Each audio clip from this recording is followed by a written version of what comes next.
everybody, and welcome to this week's episode Talking Skritt. I'm your host, John, better known as Dale. We're on Yak's Ben. We have a fantastic show for you. Sunqua Peak Fractal is now available. A surrender button in PvP. Let's talk about that and much more. But first, let me introduce you to my fellow hosts. He is a moderator over at MMO Champion and host of and streams every Wednesday on this very channel. He has been here as we talked about dragons calling out to mom and the voices bouncing around in our players' heads. But what will we uncover today? Say hello to Jim. Hopefully people who don't AFK during PvP matches and ranked. That would be nice. Sounds like a story. Well, I'm sure we'll have time to talk all about that. And he streams over on Twitch where he answers the age-old question: will alliances save World v. World, or will it get lost in the mist like so many things? It has to come out first. That would help. That would be step one. Actually, probably step one, probably make it. But all right. But yeah, we can talk about that. Mm-hmm. And you can find her streaming over on Twitch, telling her thoughts on Twitter, or even her own website, kitthetraveler.com. With all the distance we are covering with topics this week, what we need right now is a master traveler. Say hello to Kit. Howdy. Short and sweet. She wants to get right into the news, I can tell. I just want to dive in. Well, I am like Zomaros and will grant that wish. Okay, thank you. Oh, unfortunately, it's not what you wanted. We're ending the show right now. I'm kidding. Well, I was trying to be full Zomaros. So this past week we did get our patch, and it came with a new Fractal. We talked about it last week, leading all the way up to it, the Sunqua Peak. Dessa's crew has observed a strange disturbance unlike anything seen before. Gather your allies and embark on an adventure of wondrous discovery, but beware, the Harbinger's gaze once again falls upon you. So, let me throw up... Well, that doesn't sound so bad. Oh, no, not at all. But this is the trailer from previous that we've seen. But, yeah, so certain fractals have been kind of rearranged and stuff like that to make Sunqua Peak available. Also, the daily fractal rotation has been adjusted to include Sunqua Peak. A new section, achievement category has been added under the Fractal of the Mist category, achievement category. New repeatable weekly fractal achievements, and new rewards tab for Sunqua Peak from Bling 9009 category, which that would, there's the vendor stuff that you can see. And yeah, it's special essences that you can, that drop, I believe, from the fractal itself, that you can get the different new abyssal weapons that we showed off last week a little bit. They showed in the guild chat, which, just in case you need a quick refresher, you can get a little bit there. Those look really goddamn cool. Mm-hmm. I still need to finish my backpack. But yeah, like I said, it's using a new currency, unstable fractal essence. They're earned by completing that fractals challenge modes, like chat was saying, and can be traded for prestigious rewards, as you were seeing from the vendor. That's pretty cool. Nice to see more unique stuff going into fractals. That's good. Yeah, so you get 40 per boss. It was so you get 120 a week. Was it? I think. Oh, wait, is the challenge mode locked weekly? The reward of the the currency that you get. I think it was like QED said 40 per boss, but there's 3 CM, so it's like 120 net count. Oh, so the first time. Okay, the first time, so you can't. It's not a repeatable thing. So first time a day. Yeah, like all of the, I believe all of the unique rewards from fractals you can only get once per day. Okay. I thought it was weekly. Oh, cool. But I mean, I was able to try the lower tier one. But I have been looking at what people have been saying. I don't know if you guys have as well, but people are I think really liking this fractal. I mean, which is I mean, I could see why. Because, like, well, one, it's the first fractal that we've gotten in like the longest time, and two, it's like an aesthetically pleasing map, and then three, there's actually cool mechanics to it from what I've seen from like the guild chat, and four, there's actual rewards that people can work towards. So it's like and there's a challenge mode, so it's like pretty much what the community's been asking for. So I'm not surprised that it's received well. Part of me wonders how long they were waiting to drop this. Well, I don't know about how long they were waiting when it was like all said and done, but I think in the guild chat on Friday they were talking about like this was something they were actually like had been working on pre pandemic.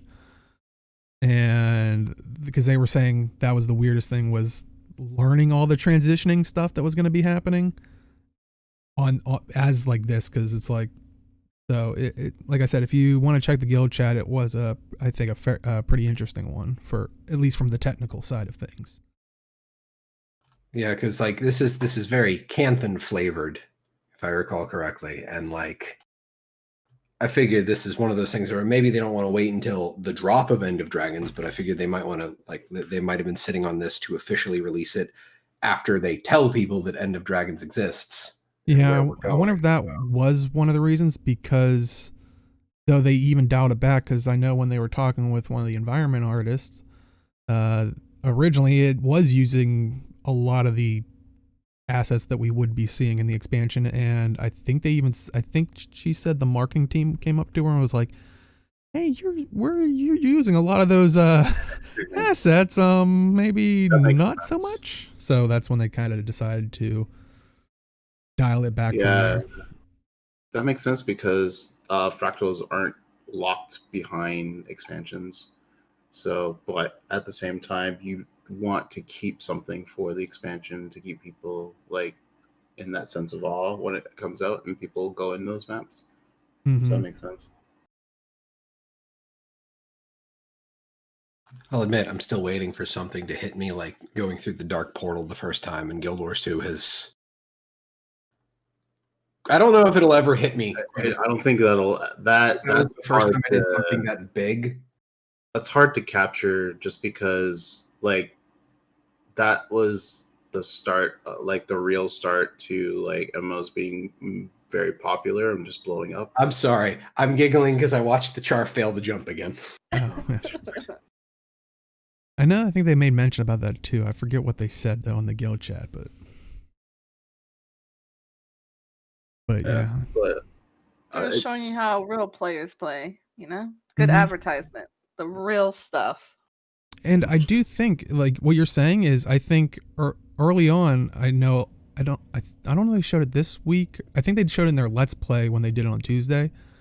Was I really like this fractal and what it can show, and this is why this is one thing I've always liked about, well, some of the like when we were still doing dungeons, and like the Aetherblade path, I thought was a good like increase in challenge. And then of course people got used to it, but people were like, oh, it's so easy now. I'm like, yeah, now don't you remember like the first day? And I mean, we even see that with raids and stuff. It's like, unfortunately in this game you don't have a gear grind to do something. It's just learning the mechanics, so you kind of can beat things, like at least the top players can beat things in maybe a day, 2 days, like. But I was going to say was I like this one because I think it is a good way to show that they can, in one instance, do an easy thing and also have that harder thing with the challenge mode. But I think they did say in the Let's Play on Tuesday, the jumping portion where you have to scale it, if someone makes it to the top, and there's some of these mechanics in like some of the other fractals, if one person makes it to the top, I forget what they can hit, but it will make all the rocks eventually like rearrange into stairs. So if you got someone in your group that just can't jump, maybe it's that char in the trailer, they can then easily make it more up there. It's like cliffside when you can pull the chains and turn off the traps, basically. Yeah. Okay. So that's good. But then, like I said, in the same very instance, after you do all these achievements, get the backstory for it, you get even further backstory in the challenge mode and the challenge of the mode itself. Oh, cool. Oh yeah, I really do want to talk because like I said, I only did the first portion. I'm not high enough to do the challenge mode thing. I just never gone into fractals that often. This does make me want to do it. But I did like look up on the wiki, has it filled out, and I think they did an excellent job. Nice. I'll give that a look. I really do want to talk about the story of it because we were talking about it before show, and because like I said, I don't want to spoil anything for anyone else, but so we won't talk about in detail spoilers. But from what I can see, it seems like it is a cool story that might give you more maybe awareness of how potentially the myths operate or the universe operates in Guild Wars 2, but isn't, from what I can see, isn't gonna, like, this is literally what's gonna be happening in the next step, kind of like what we had with Lazarus and the raids and the Mersat, where every Guild Wars 1 player that played Guild Wars 2 was like, that maybe isn't into raids, was like, really? You did that? Like, Right.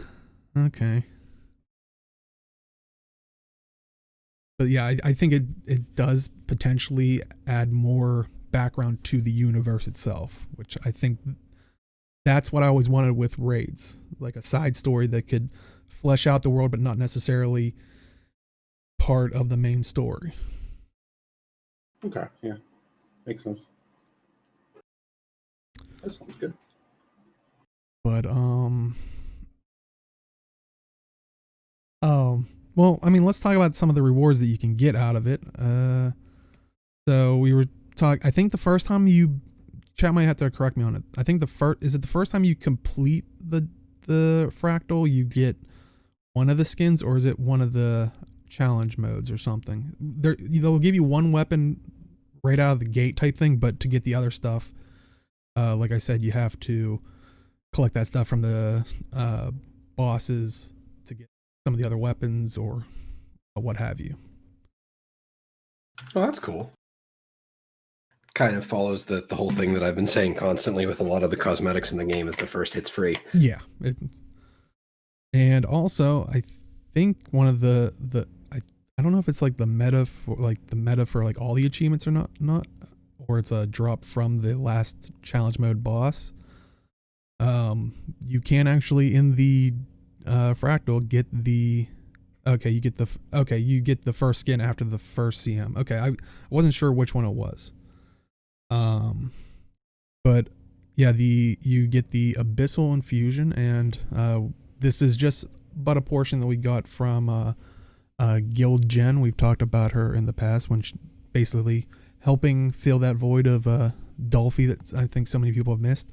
So definitely go check out her video because she actually runs around with it. So if you want to see it in motion and stuff like that, we just kind of took the little turnaround thing. Oh, that's pretty cool. But yeah, a lot of people have compared it to it. Basically makes you Liadry. It's just funny because, Hat was, we were talking about, it's accurate gameplay from the char falling, and Hat said in chat, there isn't a player cosplaying the sun, and I'm just like, now we have this. Mm-hmm. And I'm just like, okay, how's this interact with all of the sparkly effects? Do you just look like a black cloud with sparkles all over you? That's not a good infusion. It feels like they're going backwards. It was like first really bright and shiny, and now we're going into like shadowy, dark.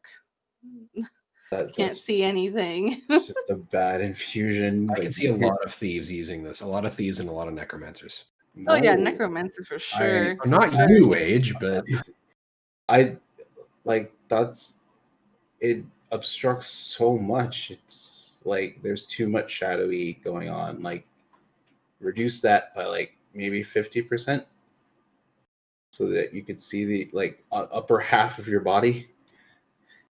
That would Yeah, unless like is that just one infusion, or does she have them all stacked up? Because if you stack infusions, it also I makes think you like. if you watch the whole video, I think she has the like Guild Wars 2 outfit thing. So she's in like those like cargo shorts and a shirt.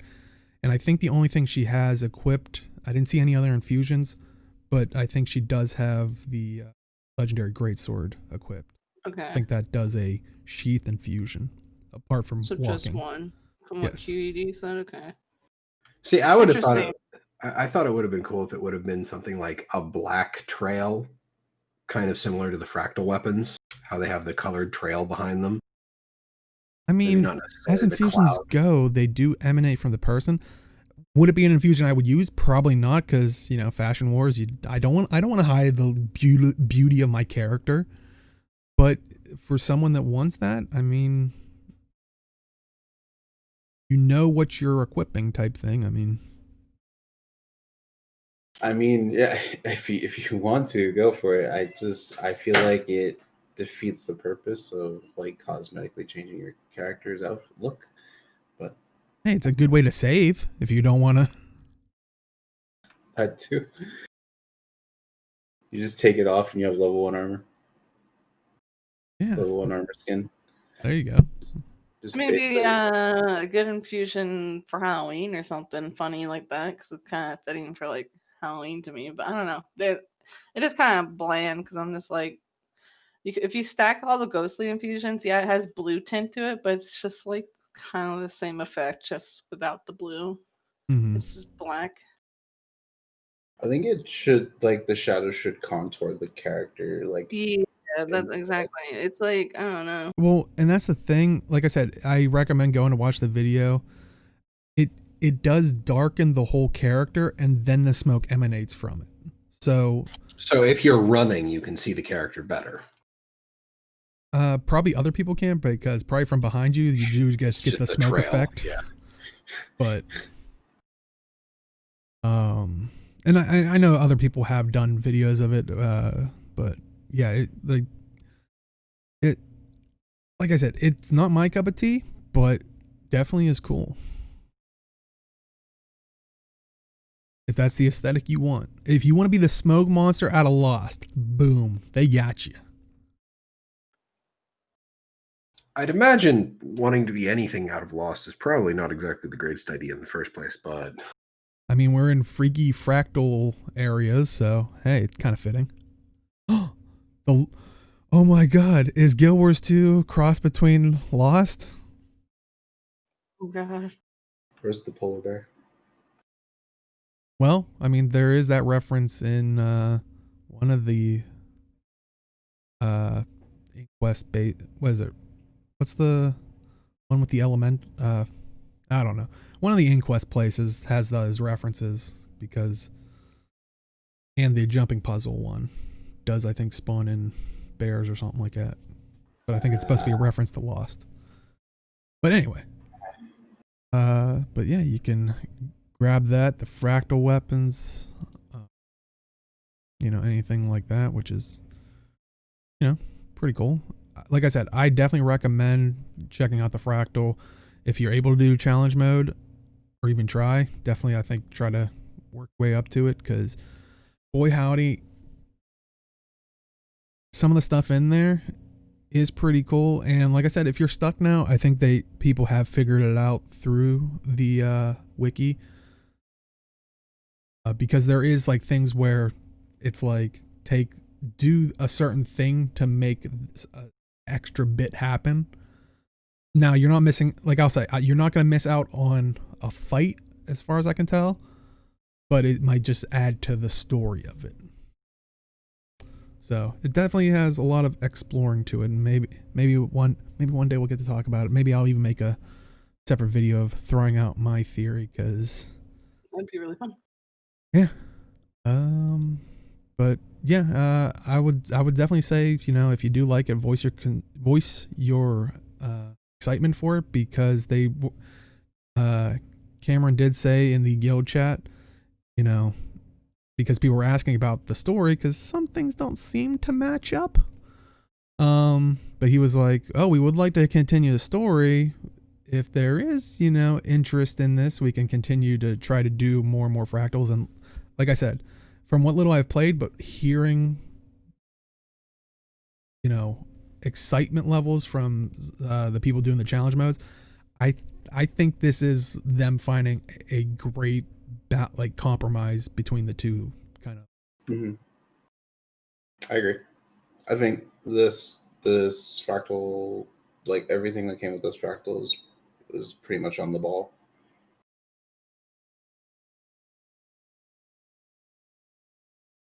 Any other thoughts on the gameplay of the fractal or anything like that?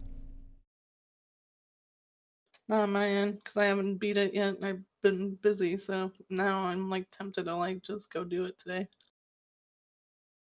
Well, maybe you should pump yourself up, because actually there is one other thing with the fractal, which was they did put on SoundCloud the music for the fractal. So if you want to listen to that and get your head in the game beforehand, maybe you're trying to plot, like I said, I don't know how challenging the challenge mode is, but maybe it's like when you hear this music play, you gotta do this move. So maybe you gotta meditate on it and like listen to the sound and be like, get into the game. I know I'm overplaying it somewhat. That'd be pretty crazy if they got that serious. If you didn't do that, it wouldn't be you. Oh, trust me. Just let me talk about the story, please. Oh,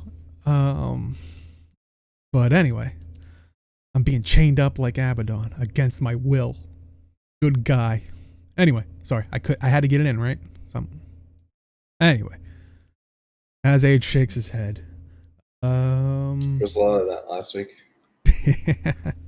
Yeah, Kid helped me out. Yeah.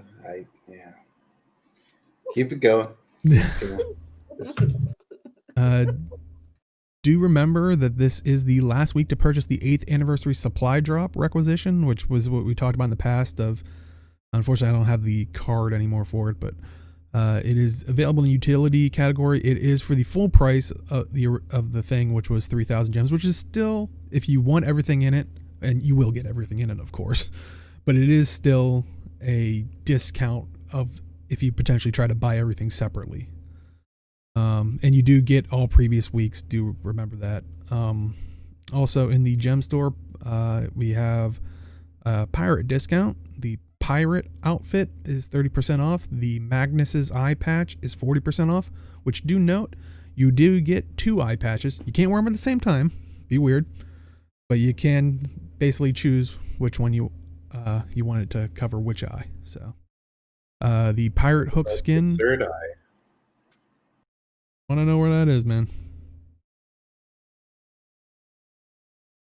The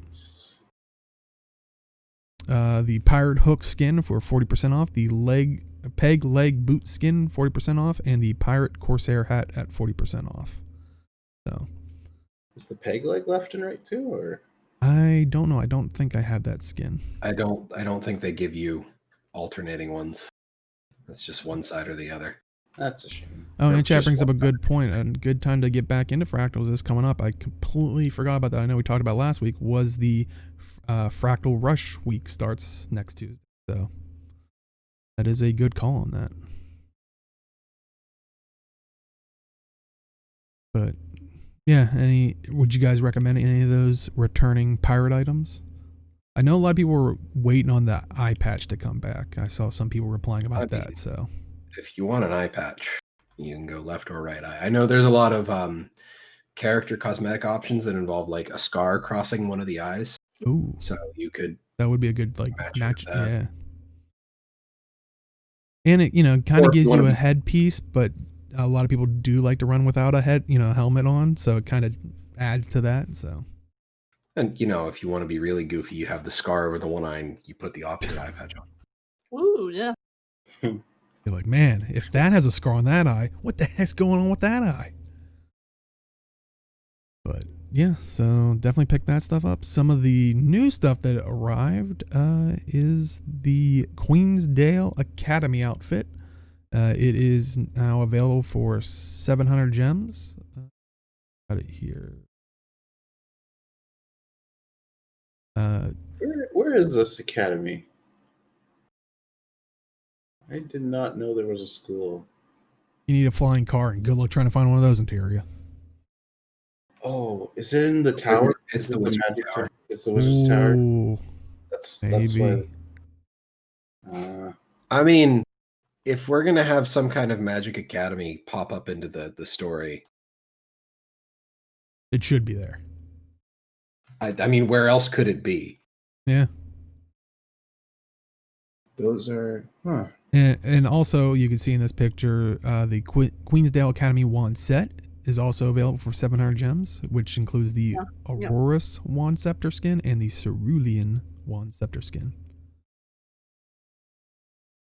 Well, the Wizard's Tower isn't anywhere near Queensdale, though. Well, it's a lot closer than other... I mean, it is fairly close, but also the Wizard's Tower does move.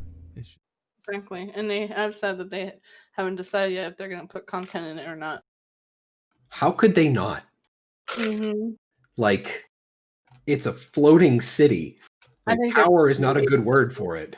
It's gonna be like their fallback plan. Just like everything goes to shit, and it's like, let's give them the Wizard Tower. They've been asking since I was gonna day say, one. a lot of people have. That was one. I've heard some people that aren't like constantly in the Guild Wars 2 community talking about the news of the expansion where we're finally going to Cantha. Basically, I heard some people saying, well, what else are they going to do now since they've basically gone to every place that they basically did in Guild Wars 1? Exactly like what you're saying. In case of emergency, Wizard Tower. Start all over on Guild Wars 3. Yeah. Well, I was thinking it would take us to other planets. That'd be kind of neat. Wow. just escape through the mists. There you go. Chat's saying it's a Wizard's Tower. Maybe we haven't gotten it in because the entrance is in Queensdale. You got to prove yourself in the academy to get to the... I mean, I also like Hat's point is maybe they took over Codicus Manor. Because that's something I've talked with my wife about, is that just do something with the dungeon instances, because so much effort went into them. I don't know, like guild hall stuff. A fun way to revamp it too. Do something with them. Yeah, it would be a good way to progress the world, because you can still have the instance of, the dungeon itself. But like, because we've said that about the Ascalon catacombs, is like, what's happening while there's no ghosts? Like, open it all up and make it a separate zone type thing. So yeah, I would like that. It would be I think it would be an easier way to progress the worlds or zones, even though they're in the magic bubbles that time lock them. But also, if you like both the outfit and the wands, like I said, you can buy each for 700 gems a piece, or for a little bit more, you can get the Queensdale Academy package for 1,500 gems. It includes the Queensdale Academy outfit, the Aurorus wand scepter skin, the Cerulean wand scepter skin, 5 sacred die kits, and a total makeover kit. So. Oh, so the Queensdale Academy is pretty much Hogwarts. Okay. Yeah, because there's wands. Like looking at the outfits, it's Harry Potter stuff. Like that's what it is. Oh, and chat is saying dungeon code is black box. There isn't a single ANN employee that knows any of the code used. But that's that would be my question is, with what we're saying, they wouldn't have to change the dungeon itself. It would just... believe he is meaning. Oh, okay. I don't know. No, all right.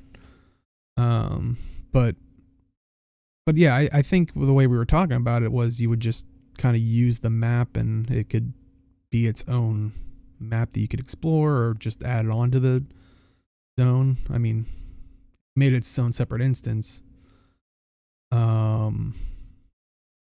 Oh, he's not. He's not joking. It came up in one of the interviews. Okay.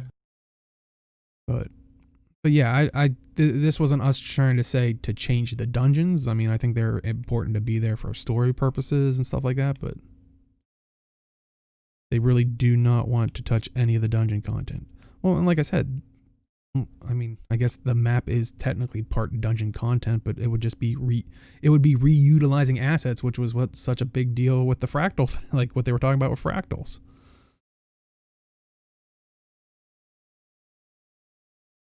But, yeah, something like that. But that's a whole nother topic to talk about. Very true. But yeah, did anybody pick up the Queensdale Academy package or any of the pit pieces in between? I did not. I picked up the outfit for, but other than that, no, none of the pirate stuff or any of that stuff. Okay. I like the outfit. The shades is what bought me because I really want those. Like, they need to come out with more sunglasses or something or eyewear, but you know. My one Norn warrior has been rocking the aviators ever since I was able to buy them.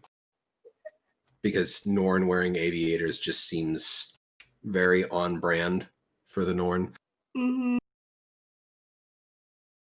Or on brand. Shut up. I knew it as soon as it left Matthias's mouth. He's like, I knew he was going to make the pun. Oh, you know, with me, it doesn't matter. Speaking of matter, the Black Lion chest, the Dark Matter chest got changed into that. Anyway, sorry. I didn't know I could get indigestion from a bad pun. So the guaranteed items are the Fine Black Lion die canister, yellow. Uncommon chance, the Ebon Vanguard Elite outfit and shoulders package. The Envoy Scythe staff skin and the Devoted weapon collection. Rare chance, the Balthazar weapon collections, and exclusive uncommon item that is new.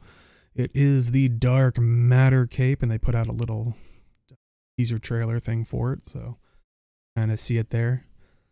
Has anybody gone after this since it is only in the Black Lion chest? I don't want it. Just wait, it'll be on the statuettes. Yeah.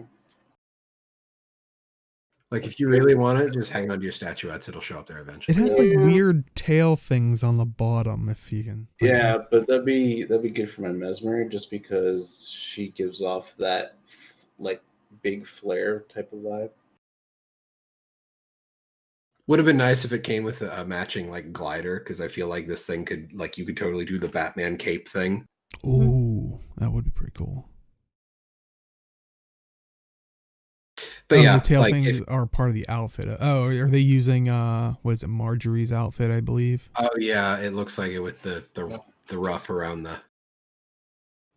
Yeah, those tails are definitely part of the outfit. Oh, okay. Well, thank you, chat, for letting us know. Because yeah, when I saw that walking, I was like, "Oh, that kind of just destroys it for me." Yeah, I feel like it as cool as they did the little teaser trailer for it. They probably should have done it with a different outfit on the character to show off the cape more, because the dark colors on the outfit makes it really hard to see the cape.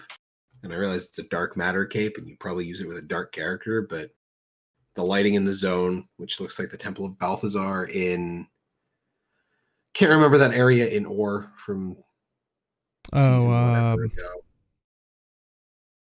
The ones with the Abaddon statues. I forget what they're called, though. Yeah, where you the Orion pearls from the map currency, but Siren's lighting's Landing, not thank great. you, chat. Siren's Landing, thank you. Yeah, yeah, it's this doesn't showcase it very well. And chat is saying they just previewed it in game. It's rather bland, but all right, yeah, and that is a good way. You can preview these in the game so you can see how it looks on maybe your Norn or a Surin, since it's only really showing it here on a human, what it looks like. But yeah, I mean, I still wish it was just solely in the chest, but apparently if they're continuing that, it must mean it's working. Yeah, sadly. Stop facilitating bad practice. But- Mhm. But Age, I don't want to miss out. No. That's usually how the mentality goes. I hate this practice, but I'm gonna do it anyway because I don't want to miss out. For the cool kids. Yeah. I don't know. Like, I'll buy Black Lion keys every so often if I just happen to, and I only ever buy them 5 at a time, and I will just buy 5. It's Yeah, you have the restraint. yeah. Like I've never been the target audience Yeah. for any of this. Oh, that reminds me. Choxy started streaming Guild Wars 2 again, and he got like a permanent bank. Mm. Like, just I'm like, this guy's luck is insane. I just don't understand. Streamer luck. It's the thing. Age, where's mine? Where is mine? Actually, yes. Your luck's different because what was it? I know I mess with you all the time about it, but when you did your 24-hour stream, Guild Wars 2 went down. You have a different luck. That was not entirely my fault. Only partially when you did your stream. There you go. Age has the different type of streamer luck. But yeah, so I think that's it for like the patch notes and the Gemstore itself. But any thoughts on the patch notes, the Fractal stuff itself? I think for the, just going back to the dark matter chest, the guaranteed item is a Black Lion die canister yellow. Is that gonna be a thing? Because It's already a thing with red, green, and blue.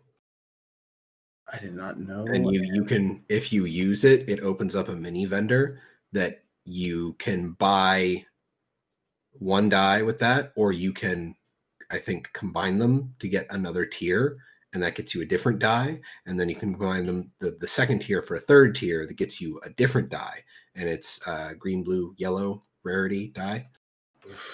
You have to get a whole bunch of them. However, most of them do sell for more than a gold on the trading post, except for the red ones for some reason. I'm not a big fan of that as a guaranteed item. Neither am I. The red, green, and blue were already guaranteed BLC drops previously. Okay. But yeah, that's my only point. I think it was you got 2 of each of the red, green, and blue with the 8th anniversary supply drop, and I sold all of them on the trading post because I didn't care for the dies that I could unlock on the first tier, and I wasn't going to bother doing the combining bullshit in order to get the next tier up of the die. Just like all of the mini pets of all the mounts that they did, that you could combine them and get different colors. I wasn't going to bother with that, so I just sold all of those. Oh God, I remember those. They're still coming out. Like every so often, they fall back to those as the guaranteed item, I think.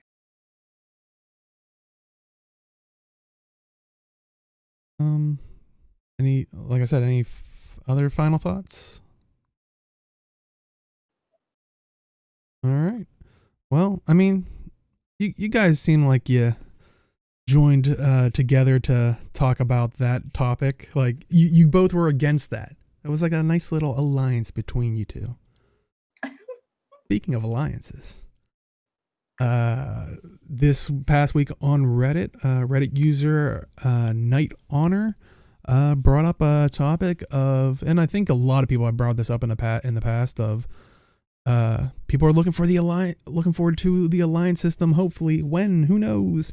But a lot of people have the feeling that this will bring World v World back to the foreground, and all that stuff, and make it a top thing. People from all across MMO games are gonna come to World v World, and everything's gonna be great and fine and dandy. But is it really gonna do that? Like, Oh, would you like an answer? I was gonna say, Yes and no. Just because, like, on the yes side, just because bringing in alliances, the whole purpose of alliances was to have as much coverage for World vs. World gameplay as possible. So you would have pretty much action whenever you would play. that won't work entirely 100% of the time because people's schedules change over the time and things like that. But generally, if you go on, like if you're on Eastern time and it's like 6 p.m. to 9 p.m., generally you would have like decent action Monday to Sunday. The reason I say no is because it's not actually fixing any of the other problems World Wars World has, nor is it adding anything different to the mode. But if people are generally looking for fights, it's good for them. But if they're not going to fix any of the other issues, or if they're not going to do anything different or interesting to make the mode the mode more desirable to play, or like tournaments, for example, like I would just say like have a monthly tournament or type of deal. I don't know how they would do it with alliances, but you know, something to bring it back. But that's why I'm saying no, just because it's alliances will be a temporary surge of players, but then like over time you're going to be playing the same thing over and over again. Like I would probably jump in, obviously, because like I get some fights, but it doesn't change what it has been for the last 4 or 5 years. And QED, sorry, go ahead, Kid. I was just gonna say, New World is obviously coming about, and it already has somewhat of that system that the WvW players were wanting, which was open world, big faction kind of alliances, whatever, fighting each other. So, and the combat's already kind of smooth, you know, as Guild Wars 2 and all this other stuff. So my fear is like, by the time this alliance stuff does come out, I'm kind of with Age was like, yes, some of it's going to be good, but then at the same time, no, because it's going to feel like it's going to be too late in the game to come out when New World's got basically what the players wanted. So well, yeah, like you're saying, New World. Also, we're getting Ashes of Creation, which is basically similar to that. Exactly. That Profall, I believe, is strictly going to be a realm versus realm thing. Like I don't like think it's going to have any. They're taking too long unless they're holding it for Cantha, and then sure. But like they're taking way too long to the point that it's getting to a point that even World World's getting hard to just have people fight now. Like there's people constantly asking like, where's the servers with the fights now? And like because it's like just slowly just dwindling down. So if they don't do something soon, then the game mode's going to be just like dungeons, not really active and dead. The problem I have, and I know one of the things the Reddit post is talking about, like faction or server pride, is just like servers are the problem. Yeah. With people hopping between servers. Now, if you want to hop between alliances, sure, go ahead, because that's what's like kind of expected. But you know, you join an alliance, you're with a specific group of people. If you want to join another alliance, you have to like find a guild that's in that alliance. You have to join that alliance. You have to get on the WvW team. You have to like, they want faction v faction thing. It has to be the kind of matchup that, you know, people can like pit themselves against other people for, not a server tag. Like that's the thing that's the reason behind the entire change. And then like, I know it's taking a really long time, but like, I can only imagine the balancing act that has to go on in order to serve up an acceptable thing. Like, sure, you have to pit the alliances against each other, but like, okay, you've got these 3 alliances up against each other.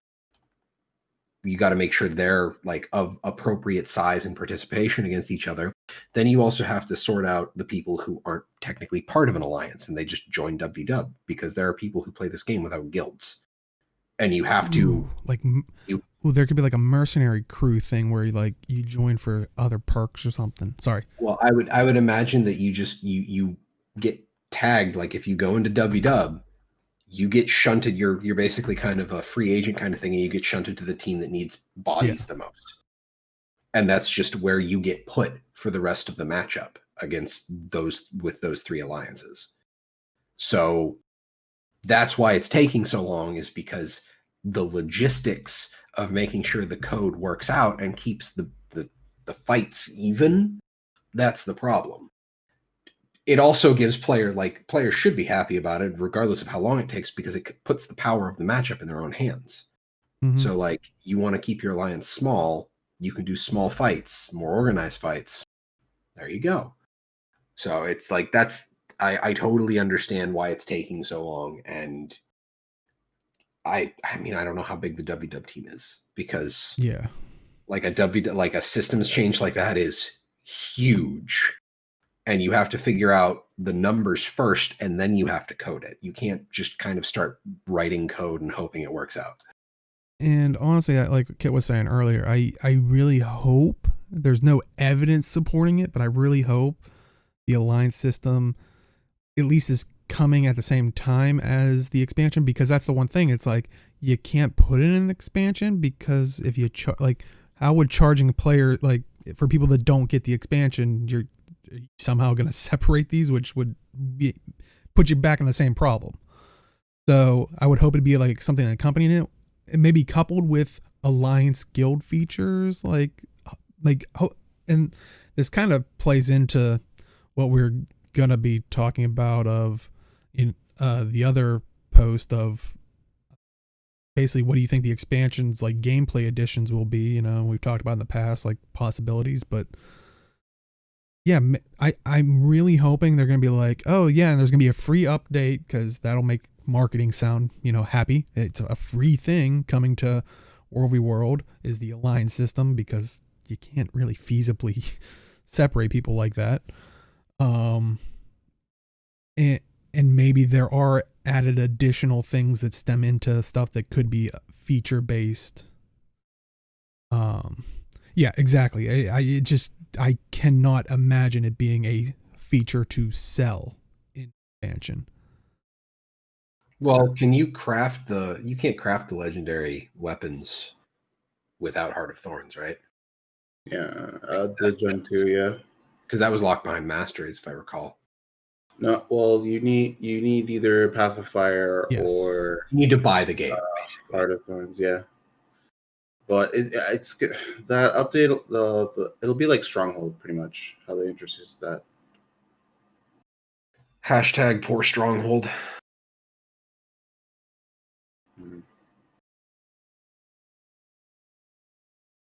Okay, accessed it.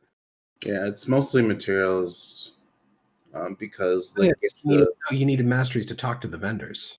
But you need that's how you get the gifts of Desert Mastery or Maguma Mastery. So you need that for the Gen 2. But you couldn't even unlock the collections without the masteries first. Oh yeah, because of the NPCs.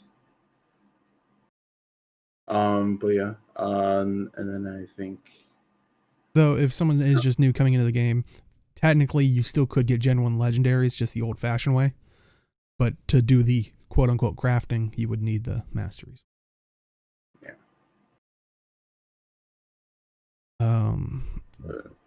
I think World vs. World is.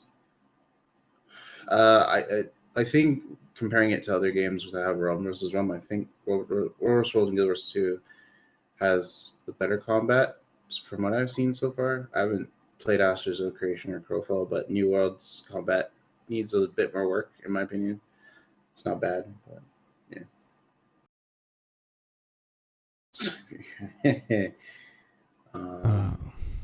But yeah, I think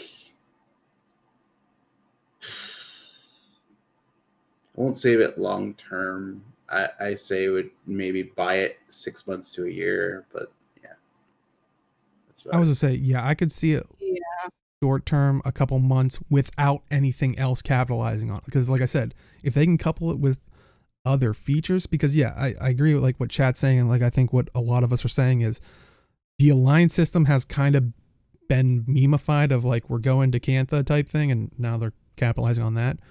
But it just, for some reason, it seems like the catch-all for WvW problems, whereas all it's really doing is beyond server linking. It's grouping people up more so it can get more people, fill maps up easier. But yeah, a lot of people are tacking on more and more things, which hopefully, but I think that's also just systems that might be put into place next to it as well. They might also Hopefully. be trying to couple this with like server enhancements, because every time I've gone into WvW, there's always been some amount of skill lag. Mhm. So it's just not gonna be the case, sadly. I think, like, honestly, one of the big things that would help Overwatch World is just having a monthly tournament, but I don't know how they would do it. Yeah. As long as they put unique rewards that are unique to WvW, and they stop doing this thing where anything that is in WvW is also available in PvP. Like, each game mode needs to have unique rewards. The Mistforged hero weapons were the original reward for WvW tournaments. I remember when we went into that as like a guild group, and I remember seeing people bitching in chat, like, what the hell's with all these PvE players in our WvW? Get out of our maps. And it's just like, okay, we did. What you got now? Yeah. Nothing. So yeah, I think with tournaments, I think it was just the server hopping that was the issue. So I think they just need to, during a tournament that's ongoing, if you server hop, you're just out of that tournament, and they just put that notification before you swap, so that it's like, hey, we told you before you swapped, don't do it, but you did. But I don't know if I don't know how they're gonna group people at this point. That's going to be the tricky and interesting thing of how they're grouping things, especially because the idea of the term alliance means what sounds like to me, and if you kind of base it off of Guild Wars 1, two or more guilds kind of merging together to form an alliance.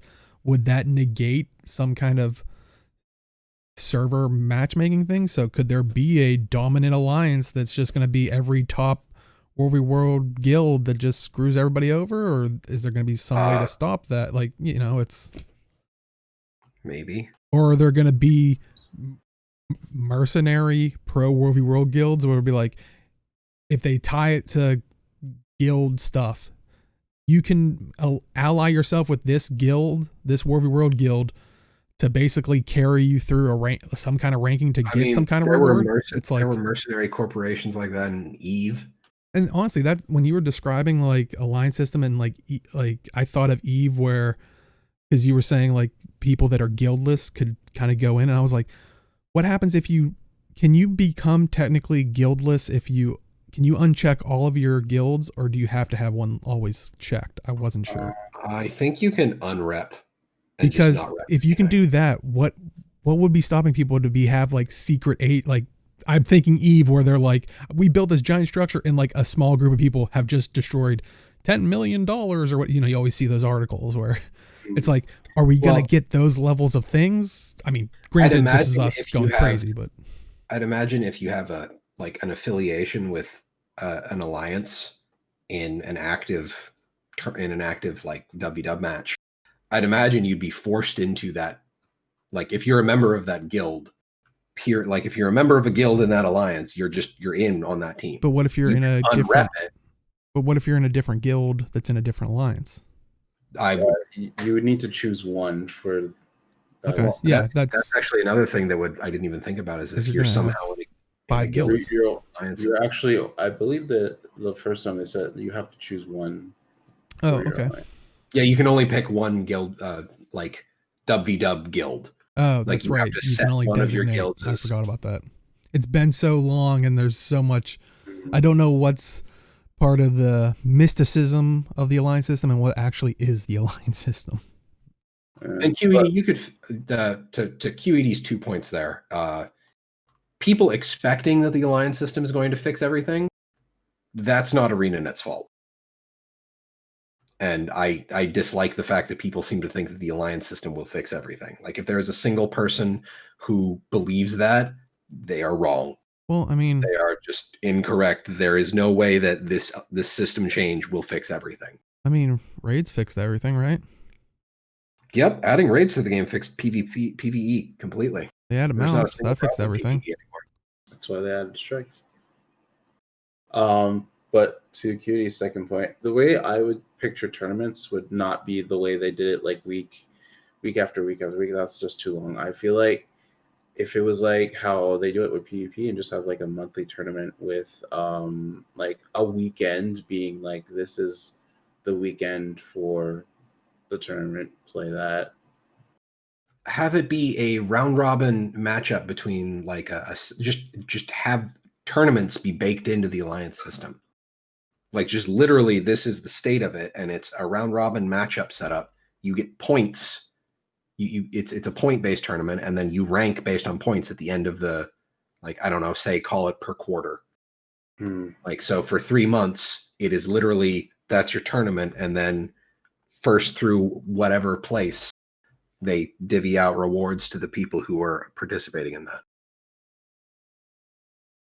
There needs, like, that's the thing, is like the end of the matchup between the 3 alliances in a given World v World match needs to come out with some kind of tangible thing that the players can be like, we did this.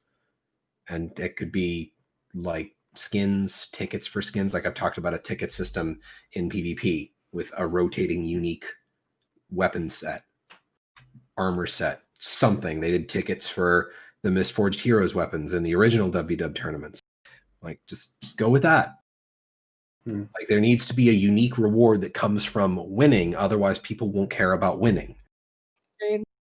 I was just going to say, I'd like to go like around to each person and say, like, how often do you play World v World? Not even necessarily now, but get tended to. And like, what would make you go back into it, play it more or more consistently? Which maybe that's what they could kind of gear themselves towards. Basically, if it was like a work day, about 4 or 5 hours, weekends, I could play like almost all day and all night because it's just fun because it's just different every time on what you're doing and what like the plans are and combat and who you're facing against, and I don't know, I can't get bored of it basically. Now, do you go solo or with a group of friends, or solo, group of friends, and sometimes or with a guild? Okay. We do GVG, we go get tower, we go just capture camp, but yeah. I like all the mode basically and everything that comes with it. So it's just, this is why it does hurt me a little bit on the inside if they wait too long and just and then it dies, because it's like that's another mode that could have been picked up and saved if they would have like either put more resource or time into it and just get it out or what. But again, I don't know. I'm not a coder. Maybe it's like a coding system that they're having problems with this whole alliance thing. I don't know. They have to install the special switch and button to just activate it, right? Right? It's just a click on, click off. There you go. But every time you say that, I just think of a story I heard about a guy who got told no for a developer program because you can just type that up in Notepad. What? That's what he told the developer? Yep, manager told the developer that. You can just type that up in Notepad. Some people. I don't know. If I was that person, I would have then just did it in a Notepad and be like, good luck. I just know I always go to World v World at the end of the day. Like I would do when Guild Wars all started and World v World started. It's like I would knock out just like doing my dungeons and doing whatever, like my friend, like just getting everything out of the way, and then I would just straight go there and play until basically bedtime because it was just fun.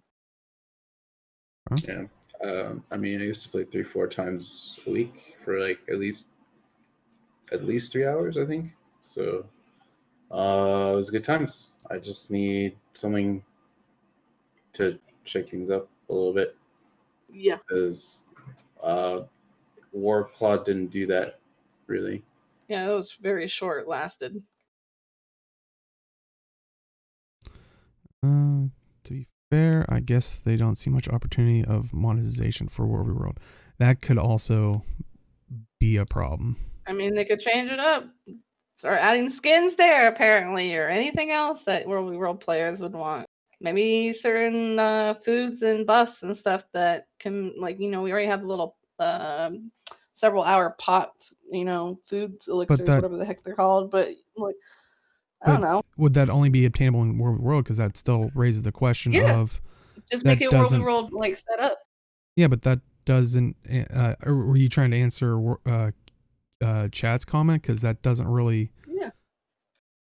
Visual change. customizations for forts. Yes, exactly. Well, but that doesn't Just increase like how the they did it. monetization. The customization for forts potentially, yeah. But if there's That's potion, that's more guild You can related. do on the like the actual equipment. You can do like your own little skins for That your like works. rams, cata, stuff like that. mhm. Yeah. Just like, or different like animal, like or camps. Or Which, and there's a if bunch people are of ways. listening, It's just this isn't us taking into account the technical limitations that there could be, because I don't know how the catapult systems are coded, that maybe it's like, well, we can't do skins or something. well, we gotta be careful because like even with I think it's like the jackal, one of the mounts where it's like it tends to glitch you with your weapon out because it's not like it doesn't load up fast enough when you bounce off your mount, and so and it's like one of the mounts that does it. So it makes me wonder if they did reskin anything, if it would cause any like lag or interference or glitching. When it loads, when you take over a fort, doesn't it have to reload guards? Or Yes. Yes. But What- any customization to a fort is based on the guild that claims it. And that's why I So- was wondering, what if they make upgrades? Because I think that's what Age was saying was, well, aren't they guild-based things? Well, what if it is a World v. World unlock in Guild Wars 2 that's like, hey, when you capture the fort, maybe it puts Canthan guards on top, like, as like the NPCs. You'd like have to. small You'd little basically things. You'd have to buy the upgrade for your guild via gems, which That's I mean, not- if that's not gonna happen. Well, no, it's not attached to it's basically for any guild that you're a part of from your account, like, and because you're the person that has to claim it, it maybe gives that option. Like I said, I don't know the limitations of the coding or anything, but that could be a way to potentially deal with the visual, like I mean, some I of the feel small like they visual can stuff. monetize it some because look, they also had the spiky things. I can't even think what the actual proper name of it, where you Traps. where you spike someone down and it has a piece of art. Like I have Quaggan. Finishers. Oh, finishers. Thank you. Blah, blah, blah. Yeah, I was like, what the heck was the name? But No yeah, one like uses if they did those. that. Well, I know, but I'm just saying, in general, they had that going for a while. Maybe like it is possible to reskin other things, or and then pay for that. Either pay it through gambling, even though I wouldn't want that, or pay it through just straight out like how you did with the finishers, 800, 400 gems, whatever. I kind of feel skeezy talking about ways to monetize guild. I know. Yeah, I but know, isn't that the realistic? Like, I agree with chat that I mean, that's probably one of the bigger driving forces why they would possibly because if they allocate did bring more Alliance resources.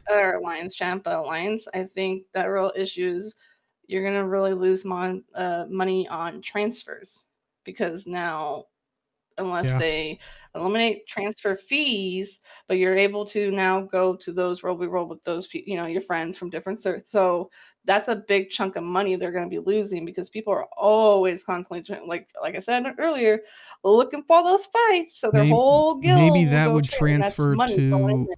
maybe that would transfer to unbinding yourself from an alliance, or like designating your War v World guild. The problem there But, is yeah, that it seems that people that's the problem is what if you leave your World v World guild? Do you want to just like you literally can't leave your WW guild without buying gems? Right. Or maybe That's you what can I'm leave it, but you can't be in another. I don't think that's monetizable. Yeah, just like I because said, it raised a good point that I didn't even think of, that they are going to potentially lose gems in this system if. Yeah, because unless they gem make it opportunity. still passable to buy, and which is even then, it's not going to be worth to put money in if you can easily just, go over to your friend's thing by just clicking a button or something. So Oh yeah. Unlike my joke in pre-show, this dev stuff is pretty hard. Yeah, see, now we're at the point where we have to use our noggin and stuff. We have to sit here. And I can think. see why this maybe potentially took 2 to 3 years. I'd still be working on it. It's not a little thing. Yeah. But this kind of led into, like we said, this couldn't be a sole, like they can't just put out the Alliance system and it be a cure-all. Hopefully it is a piece of a system that maybe other features that web out, like spider web out to like maybe guilds, some kind of customization stuff.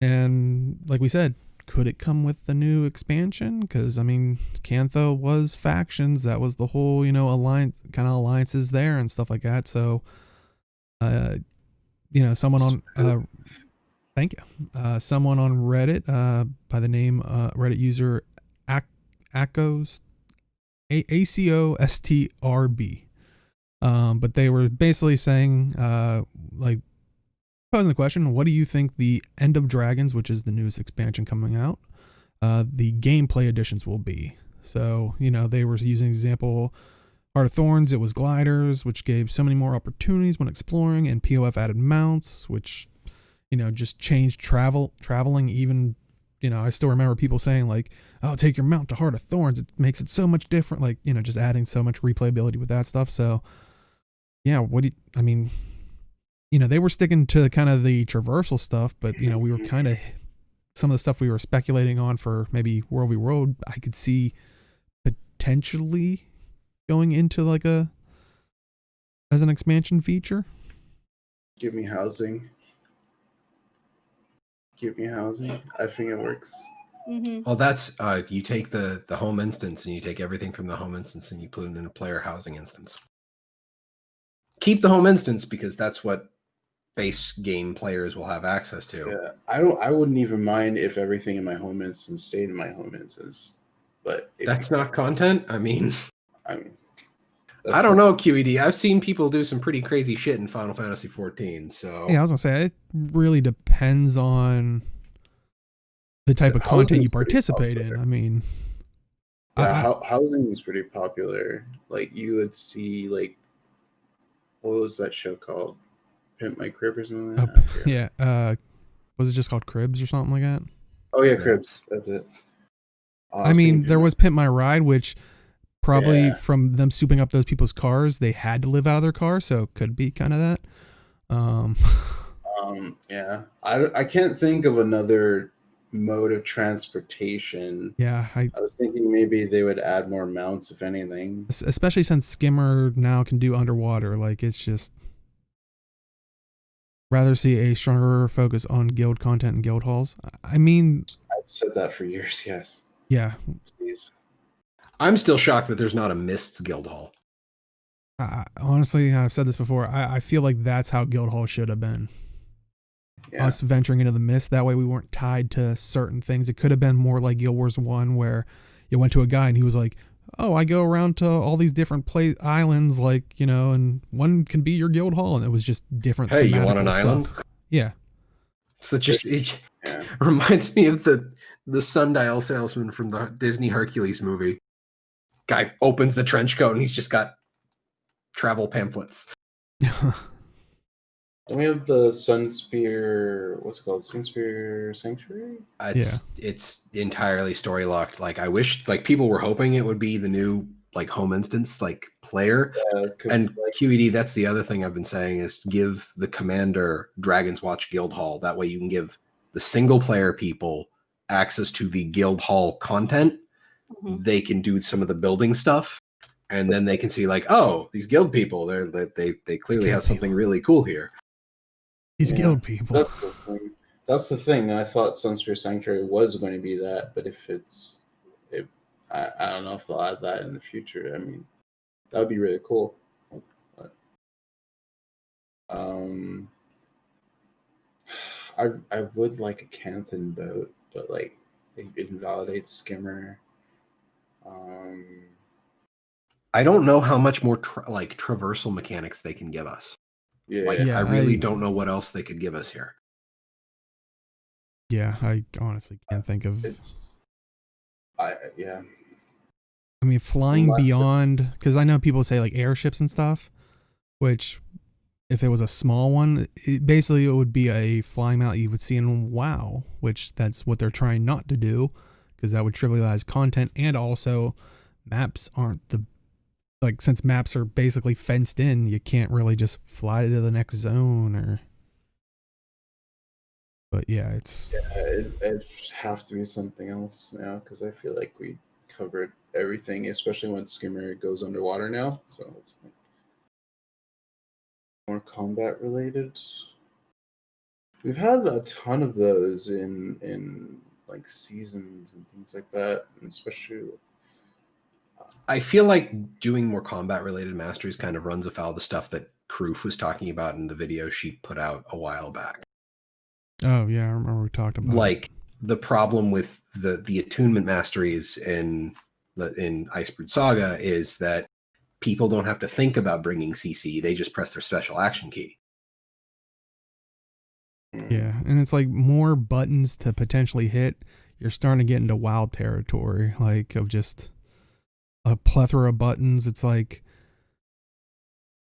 you know, you have to plan stuff with your build and character since you're limited always in Guild Wars 2. It's special action keys started to make it where, like, I think we've said that before with some of the story content. It'd be kind of a for a player that just can take any build. It's like pick up what was it, the Lazarus fight. It's like, oh no, he has a defiance bar. Hey, pick up this pebble that's on the ground and throw it at him. And that takes his. It's like, really, this mystical being that just appeared and we summoned it. Hey, I threw a rock at it. There's plenty of context for that in the game already. We threw rocks at ghosts in AC. True. So wait, when End of Dragons comes out, basically you'll have access to every single expansion, right? Heart of Thorns, Path of Fire, and End of Dragons.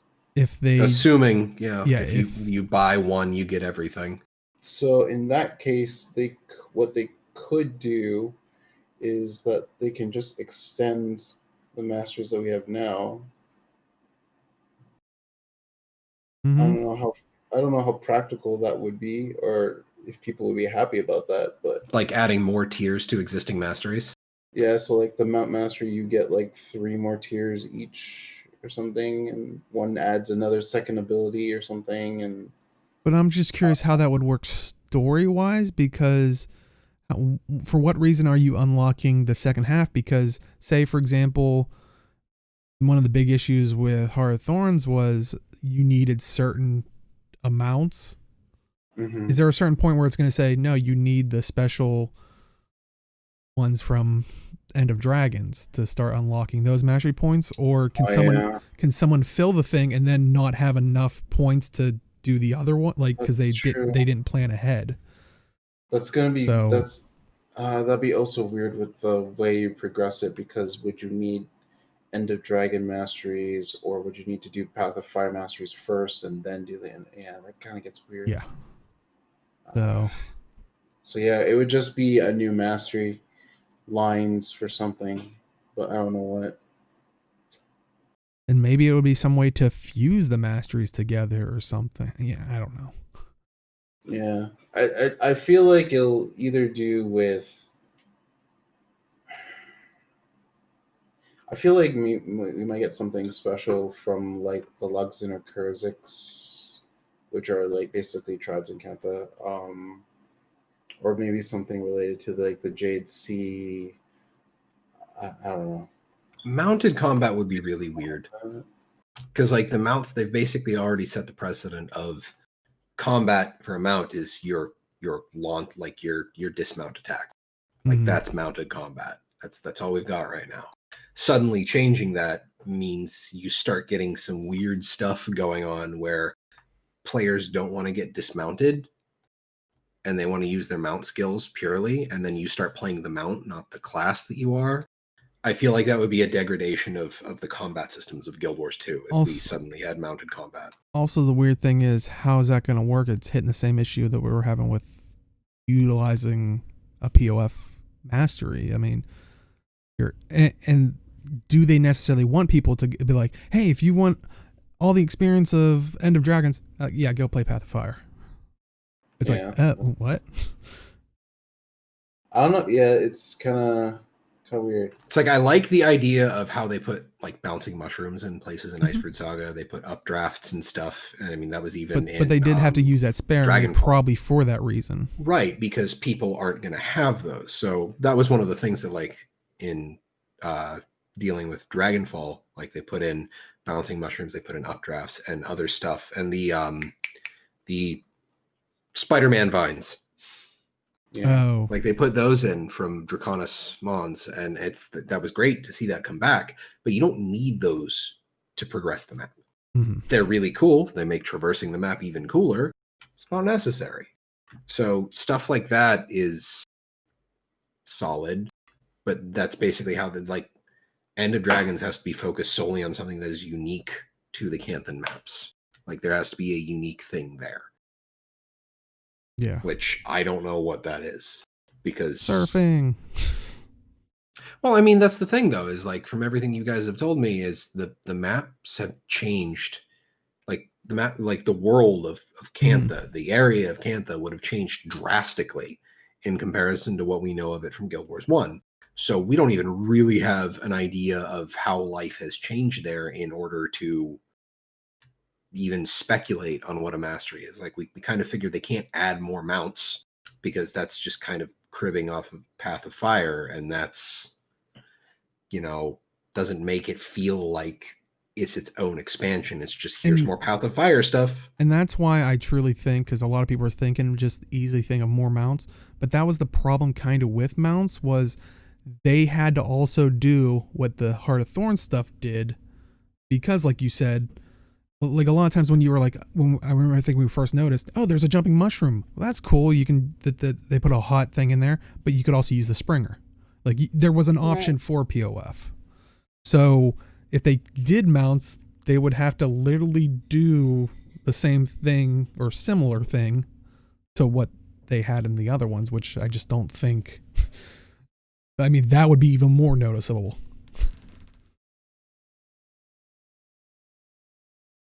If the trailer is any indication of what Cantha is going to look like, not much has changed. Nothing on Echo Vault yet, though. The only problem is we have no idea when that trailer happens in the continuity. Or if it's just one spot. Like, we have no context for where that is. Like, where's Kunavang flying? Where, like, there's no context yet. So, I mean, you might be right, QED. Like, you might be entirely correct, but also we're not sure either.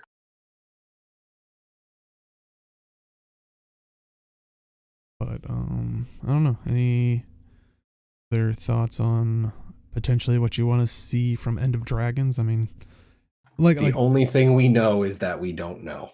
Yeah. It's a lot to go on for a lot of no information whatsoever. All right. You know, we've been talking the previous weeks of how the ArenaNet and Guild Wars 2 has teamed up with what was it, the Ad Council, the Jed Foundation, I believe, and I forget some of the others, but for their Seize the Awkward, which is basically talking about suicide prevention and stuff like that. They put out another tweet this past week, but not to give names or anything. I mean, clearly you could go back and look it up, but I just don't want people to try to bash people or what. But I did see this previously with other things. I think we even talked about it a little bit here, but I don't know. For some reason, when I saw this, it kind of struck me. It was basically the person was talking about in relation to the video that they put out with it, which showed, I think, some ANET devs and some content creators, and then I think some in-game characters kind of like talking about, or not, I don't think they even talk about it. They kind of are just like, pass around signs saying, basically talk to your guild mates and, be there for one another type thing. But I have seen some people saying stuff like, and like I said, I don't know how true any of this is. But for me, I just felt it was kind of an important thing that I even wanted to talk about if it is possibly true. But they were just along the lines of saying like some of the content creators in the video, they said, I guess for them, kind of went against the mentality of seize the awkward and stuff like that. Like, and like I said, they don't go into details or anything like that, but they did say how it felt as kind of a negative thing. I guess possibly maybe they tried to reach out to this person and didn't get any response. I don't know, but it did make me think about that kind of stuff of, I know mental health is a popular thing to talk about, like to be on that side nowadays. And I know, personally for me, I hope none of the content creators, or even if there are devs on there, but like I said before, I feel like, I remember we talked about it, I think it was like 2 weeks ago, where someone was saying, oh, clearly ArenaNet's just doing this for publicity. I'm like, a company is always interested in the business side of it. Yes, it's publicity, but to insinuate that like no human at that place hasn't had that experience or had known someone or cares about that, it might just be a mutually beneficial thing. But I feel like here, especially with, you always hear those horror stories on like YouTube drama things and stuff like that, where content creators will kind of say whatever they want to get noticed. Like I said, I don't know if that's the situation here, but like I said, I just really hope that no one's doing that, especially with the mental health aspect, just because that is a very damaging thing to people. But like I said, there's no names listed or anything like that, but for them, it was a very real experience, which I hope. It's something that's easy to pay lip service to. Yeah. Yeah, and to be honest, they should have done their research to make sure they didn't put certain people on there, because I kind of agree with the comment that there's definitely certain people are not very wise to be promoting that. They might look good in the limelight, I guess, in certain ways, but behind the scenes, or even just watching them their social medias or any of that stuff, or just if they go on other people's streams too, like they don't act the same basically, and they definitely shouldn't have been on that video. Okay. I think I know the video he's talking about, but yeah. Okay, like I said, this wasn't an attempt to bring up like names or something. I get it. I get his side, and I get where ArenaNet. Like, I do appreciate that they're doing this, and I do appreciate that to raise awareness is what this really is all about. But at the same time, it does feel like a slap in the face. And honestly, I think that's oh, you were gonna say something? Yeah, no, Jen? go ahead. It's to QED's point, the corporate social responsibility thing.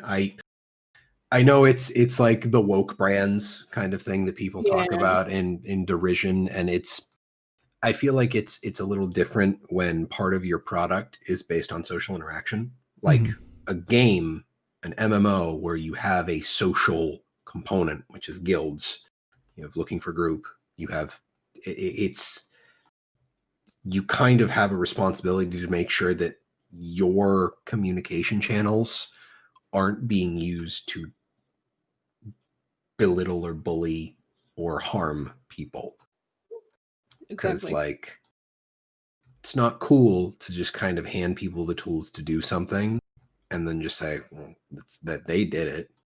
Exactly. And also, I don't want to fully blame, first off, I don't want to blame anyone really. I mean, because like I said, I don't know who's doing what in reality here, but like it's just in the future, I think if they do anything like this, they should kind of do a little bit of checking on their I get like sometimes it feels like they just like they partner people and then they don't kind of whoever's in lead. I don't know if there's like a person in lead, they kind of don't keep tabs, which is fine because they have so many people that they're partnered with. But it's like maybe do like a checkup every once in a while. Well, and sneak around. I'm wondering how much ArenaNet got a say on it, and because like I said, it was with the ad council, which they're predominantly meant to try and get people to look at the things. And then I think it was the Jed Foundation, which they're the focus on the mental health thing, and so I'm wondering who had the reins at certain things. Yeah, I don't know. I just know that I feel like the foundation itself, if they found out exactly who or what and stuff and how they actually really are, and then they I think they would have been like, let's not have these people on here. Oh, okay. Well, and I was even going to extend to, I know. But the ad thing, I kind of agree. Like, maybe it could have been their push. Who knows? Maybe they only went off of just like first looks kind of thing. Everything looks good on the front of the page or whatever, or the book. And then when you get into it, there's more to it. And that's why I truly might believe that more so, because like I said, last week we talked about that they did a PAX panel with 2 people from ArenaNet, and then I believe a doctor and someone from the ad council. And I was like, oh yeah, go support it. I think it's a great thing, all that stuff. When I went there, and I have a feeling I know why, but chat was in subscriber only mode, which felt skeezy to me. We want people to be able to share their voice and like let them speak, but pay us $5. Try to also prevent trolls, maybe. And I think that was the initial thing. Yeah. It comes off wrong. But yeah, I feel like, and yes, it would have required more people, and you'd have to probably throw potentially more money at it. But you could have theoretically either put it in a delay mode and just have people there moderating it. Like I said, it takes more people, more volunteers. But I think it would have been more impactful than literally you're asking people to speak to one another, but you are literally silencing people. That was a PAX panel, right, though? It was through a PAX thing, so I don't know if that's, like I said, I would say I don't know if that's a designated role or something, but, and like I said, I don't think it was ArenaNet's doing or something like that, but I feel like somewhere in there someone should have been like, hey, maybe we shouldn't have it stuck on subscriber only mode.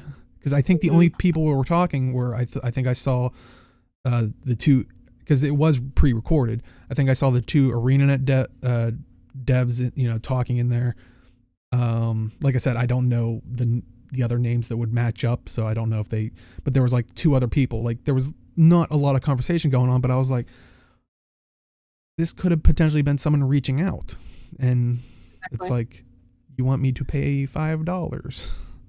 To QED's point, I didn't know that Blizzard did that. They somehow tracked your social media. That's because Blizzard had to get really strict because a lot of the Overwatch League players, when it first came out, got like really racist, really flicking the middle finger. Really? Yeah. Like people in a competitive FPS are kind of shitty.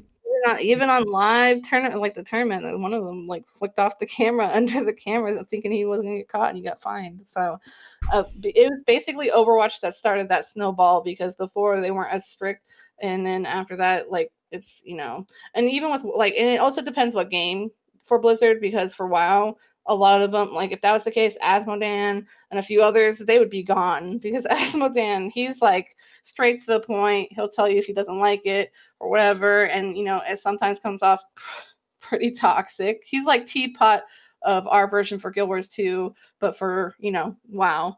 So but to that point though, QED, like in this particular case, people were being selected for a marketing thing.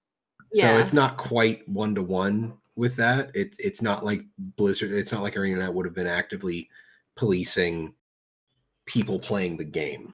It was more like, who's being selected for this marketing thing. I think the guy's comment, as I was saying, is that he reached out to someone in this group and they weren't at all, what it was. So yeah, and there's a few people that already spoke up about it too. That's like, yeah, it doesn't seem right to have them in there. It's kind of like their friendship, like when they have the Guild Wars 2 friendship thing, and it seems like it's always the same group of people that get up in there and no one else, and yet there's like billions of other people who have played this game or joined the game or whatever. Well, I mean, at that point, they have to ask for volunteers, and they can only put up the people that But volunteer. this year there was actual people, or this year or last year or whatever. There was actual people. Like there was a lot newer people, posting, tweeting, and they just went with the same basic people. So I think it was maybe like a safety blanket of like these people won't say anything like maybe inappropriate, bad. This is a safe choice of people. Yeah, like I don't. That's what it feels like. So it's like, so I always like. I dislike the friendship one, even though it's like a good way. Again, another way to promote friendship. But it's like it just feels like they play weirdly with who they pick, and it just doesn't seem right. Yeah, I mean, ultimately, I think the message is important. I know if you click on the social media's post, it takes it.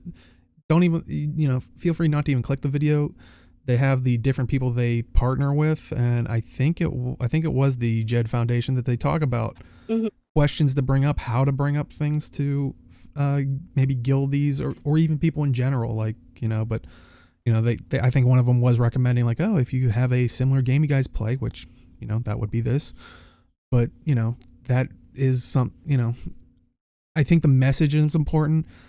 I'm sorry to this person that potentially got that reaction from seeing that video. I hope they are doing okay. I love what internet does overall. Like they give out good messages, but at the same time, it's like whoever, and it could, like you said, it might not be ANN alone. It could be higher ups. It could be the marketing team that they're working with. But it's like they fall dead, like right on the line of just like how to put it out and promote it out correctly without just basically, and nothing's gonna be perfect. I get it. Everyone's gonna not like it or hate it, whatever, depending what it is. But at this point, it's like these are very obvious things. At this point, everyone is on the same page on certain things at this point. Mm-hmm. Just a little bit more to like my final thoughts on it is just a little more due diligence, and that's about it. Yeah. Which, I mean, it is a hard thing doing background checks and stuff like that, but like, and that's why my goal wasn't to bring up a drama thing. And I don't know whether this thing is true or not, but that is the thing with mental concerns, is whether it is true or not, because the person believes it or whatnot, they're going through those experiences, whether it is a thing of reality or not. I mean, so like I said, I do hope the person has made it through their situation, and but I'm sorry that it brought up feelings. I mean, but yeah, it's just know that not all the communities like that, and maybe it sucks to be like, try again, try whispering out to someone else, but like, I mean, in the end, you kind of just try to reach out for other people too. If one door is closed, or someone is not putting up their end of the bargain on doing such promotion or representing that promotion, then try someone else, because there's definitely a lot of people in the community that are willing to listen and talk and all that good stuff. So like overall, Ruby and their message alone, like it's true. Like it is good to talk to someone. Mm-hmm. And I think the toughest thing that I think is the scariest, which like I said, I think those partnered websites, definitely go check out if you at all want to be ready for that kind of a thing or want to reach out to a friend, because I think that's the other important thing that I want to say. Some people that are really touting the mental health thing that I feel like I said, I worry that it might be like to get publicity or something like that, is they want to solve it, which well, first off, I don't know if that's the correct term, but jurisdiction of that is a minefield. But let alone being certified in it, like you need special certification to do cross different states, depending, let alone different countries. But what I would recommend is, and like I said, being ready to help them find a resource. I think that's the best bet. Like assist them to the item, not necessarily trying to cure them, but helping them get that cure or that fix type thing. I think would be the best bet, personally. Yeah, I think that's the general consensus for well, at least from my understanding anyway. Just to direct people in the right direction, because we like I'm not certified to help people in that situation, you know. So um it's if people need like motivation, maybe like I can like give Be a that, but support like structure. yeah, when it comes to like stuff like suicide and things like that, that's a hard thing to, because like if I say the wrong thing, you know, like I don't feel comfortable with that. I'd rather direct you to someone who can help you. Mm-hmm.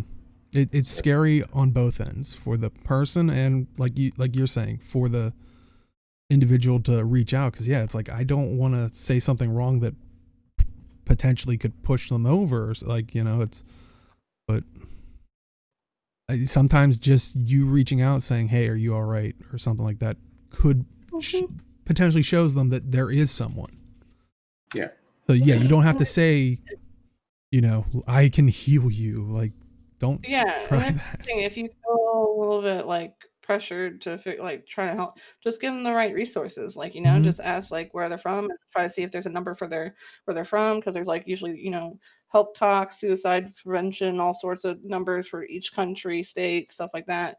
And then if not, any websites that you can link to them, and just say, you know, you're not a professional, but you're here to like you can at least listen or whatever, if they want to just ramble, because there's days like me and Dale, like, I'll just ramble to him when I'm having like a really bad day and just jurt it all out, and then he just takes it in and tells me his thoughts, and I'm just like, thanks, that helped, like, you know. So it's just And for do what you legal can. reasons, in case anybody from the APA is listening, I don't bill them. I don't say this is designated you know, this isn't a therapy session. It's just a friend Yeah, listening. exactly. So, you know, just don't feel pressured, because I get it. It might be scary because you don't know how to handle it, or if you don't want to give them the wrong information, then at least give them the numbers. Numbers will help, Mhm. because the operator will know exactly what to do or say, or, you know, so. Mhm. And honestly, for many reasons, that's kind of why I've always wanted to, you know, on Twitter at least, I tend to keep my DMs open. This might be a bad thing, but luckily not a lot of people watch our show. But I do it just for We the do rare appreciate case those of you who are here, though, Yes. very much. Well, I trust you guys that you guys aren't gonna just, I don't know. I'm not even gonna say any examples because then that might Spam you happen. with terrible things. But you know, for that one reason, like somehow if I don't follow you, and you know, because you could still reach out to someone. Well, I'm not gonna guess spam it exactly. And now that I know that Deo has open DMs, I would like everyone in chat and everyone who's watching this video to spam Deo with glorious Quaggan pictures. Hey, Just like I know how to ban people. I have no problem banning people afterwards and blocking them. from the in-game to like artist work, whatever you got, you know. No, Like you gotta that's- send him Abaddon work. That's what you do. no, Then, no, no. He gets enough of that from himself. Like get the Quaggan pictures is what he needs. Oh God, what did I just start? Well, sounds like that would be a new thing from the community to do. Speaking of the community, got Community Corner. And first up is a pretty big topic that I think Jim might want to talk about, but it kind of stems from Jebro, who, if you don't know, is a shoutcaster, but also content creator for Guild Wars 2. I think has been interested in Crucible and also a little bit of New World, but does multiple ESO. games now. But oh yeah, ESO as well.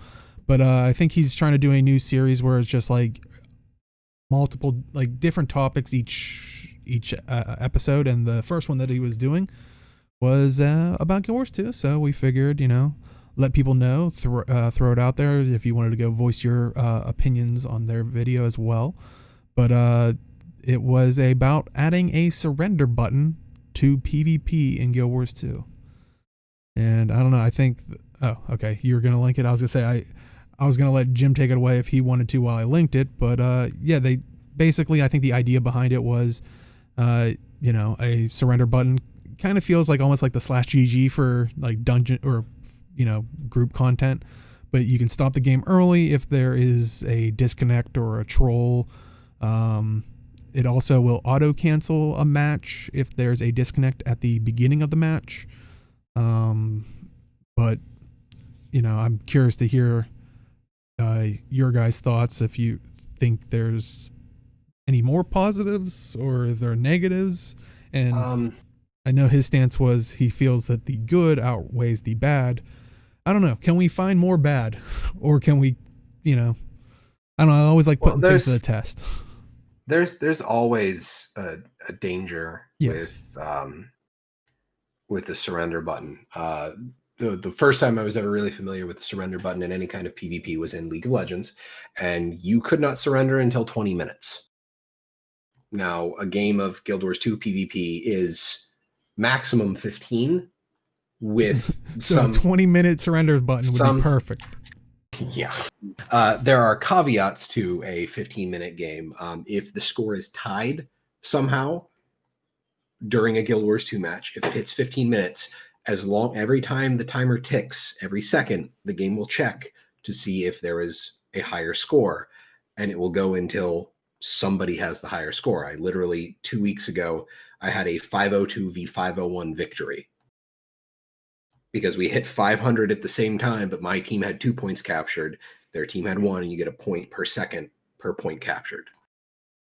It was hilarious. That's cool. It was a fun game. It was a damn fun game. That wasn't this week, though, was it? No, this week was awful.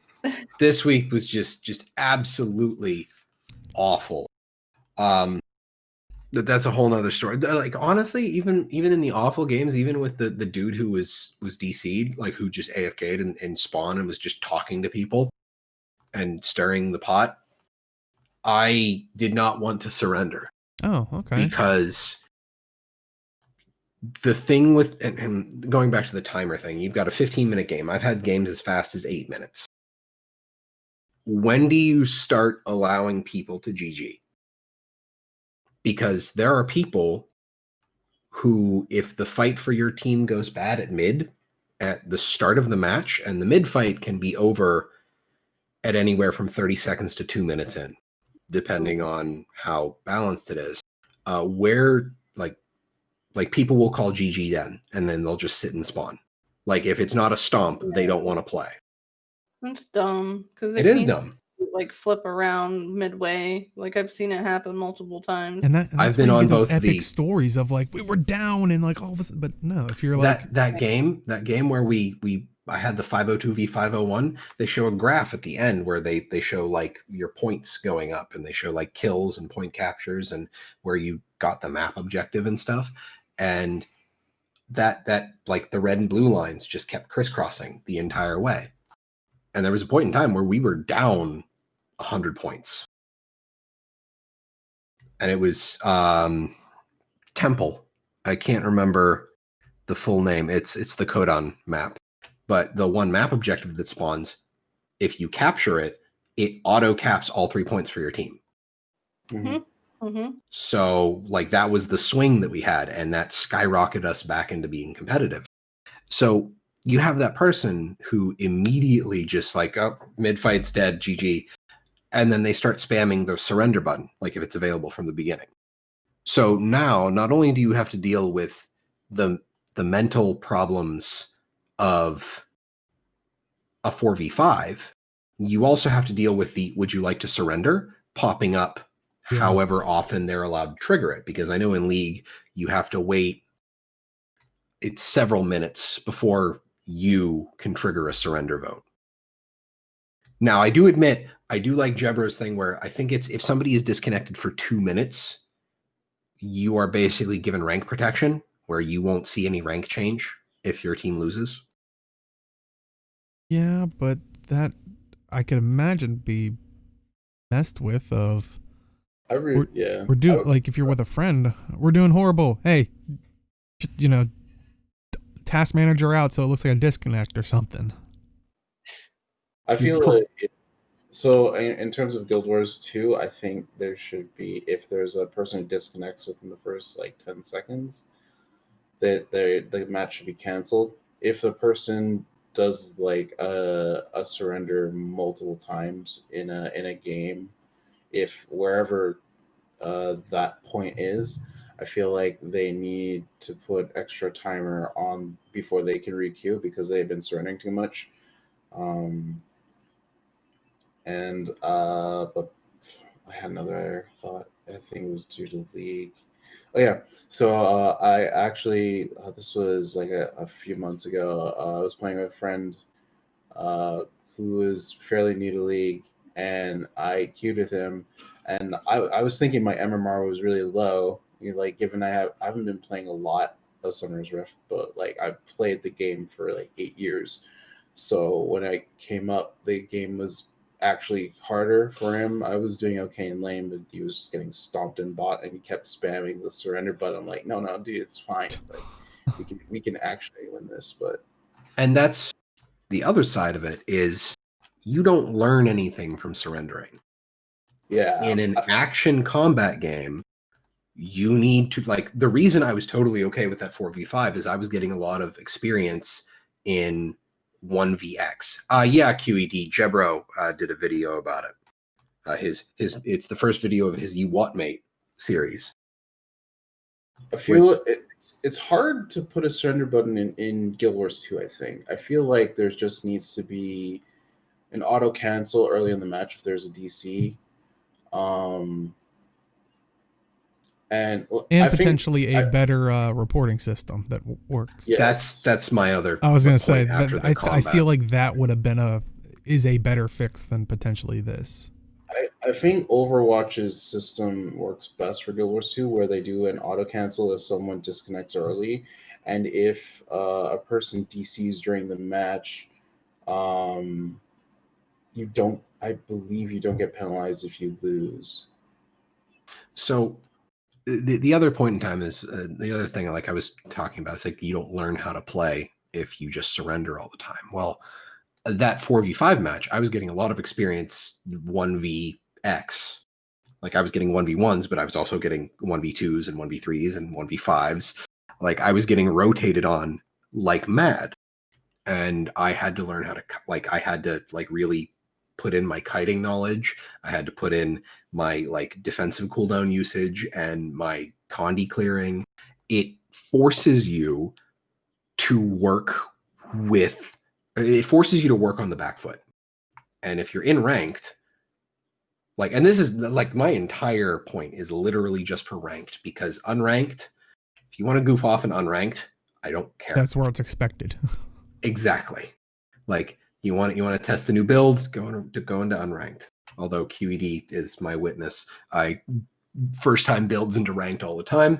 I have no regrets, but like I'm actually going in there trying to be serious about it. So,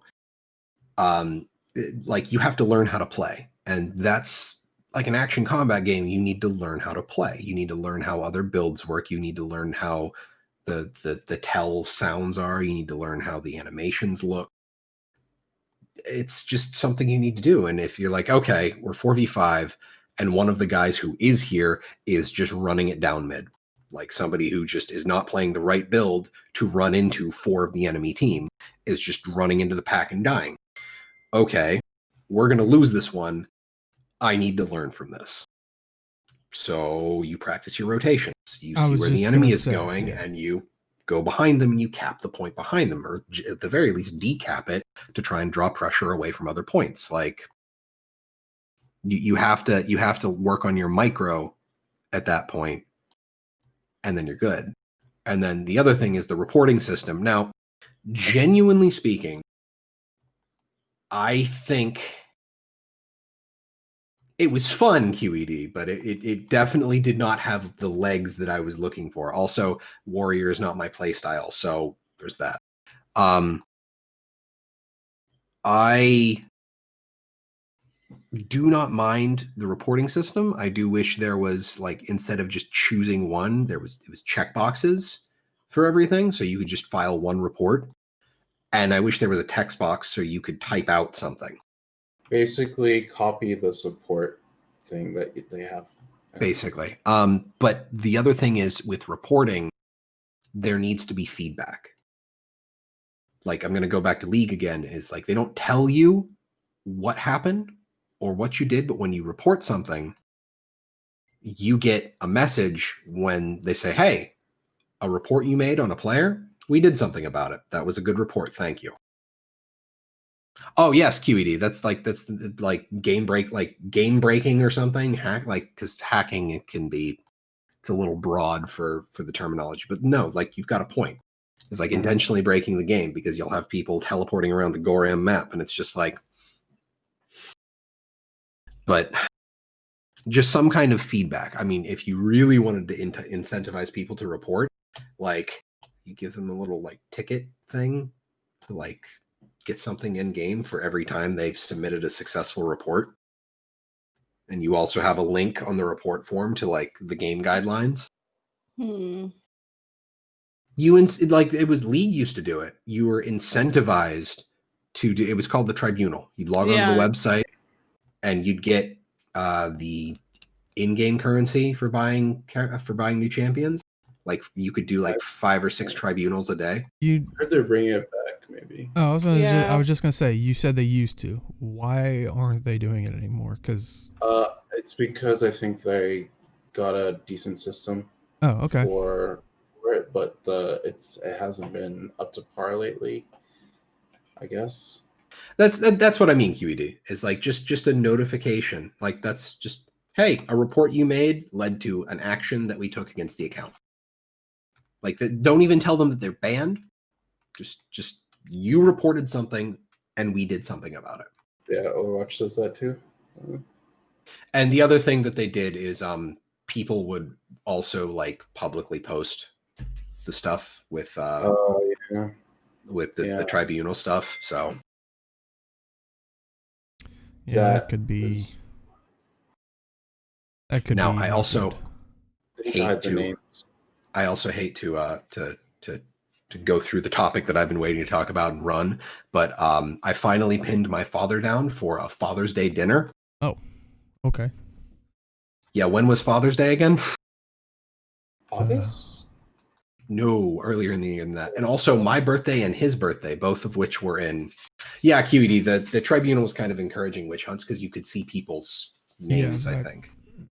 And that could be negative to that. Yeah, just get rid of the names. So that's my thing. The last 2 things in Community Corner, great. They're wonderful. I'm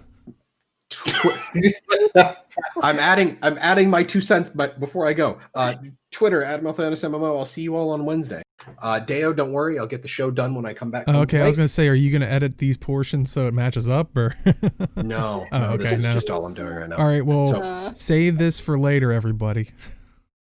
Kit, it was great to talk to you. Chat, it was great to talk to you. I'm gonna leave my camera up, or will it not? I should be able to rearrange things. I'll let like someone else talk about the stuff while I mess with cameras. So. Okay, cool. So, adios, friends. All right, take care, man. But, Kit, do you have anything to say about the PvP stuff? No, I'm on the same page of just like the report system kind of meh, and you know. I kind of Actually, do you play a lot of PvP? I think about it. Yeah, I play, but it's just I haven't played in like I don't know since like the beginning of this year for a little bit, and even then it was like the same people I've reported multiple times are still there. Yeah, I've just stopped reporting people for anything in Guild Wars 2. It just didn't seem productive. Yeah, that's big.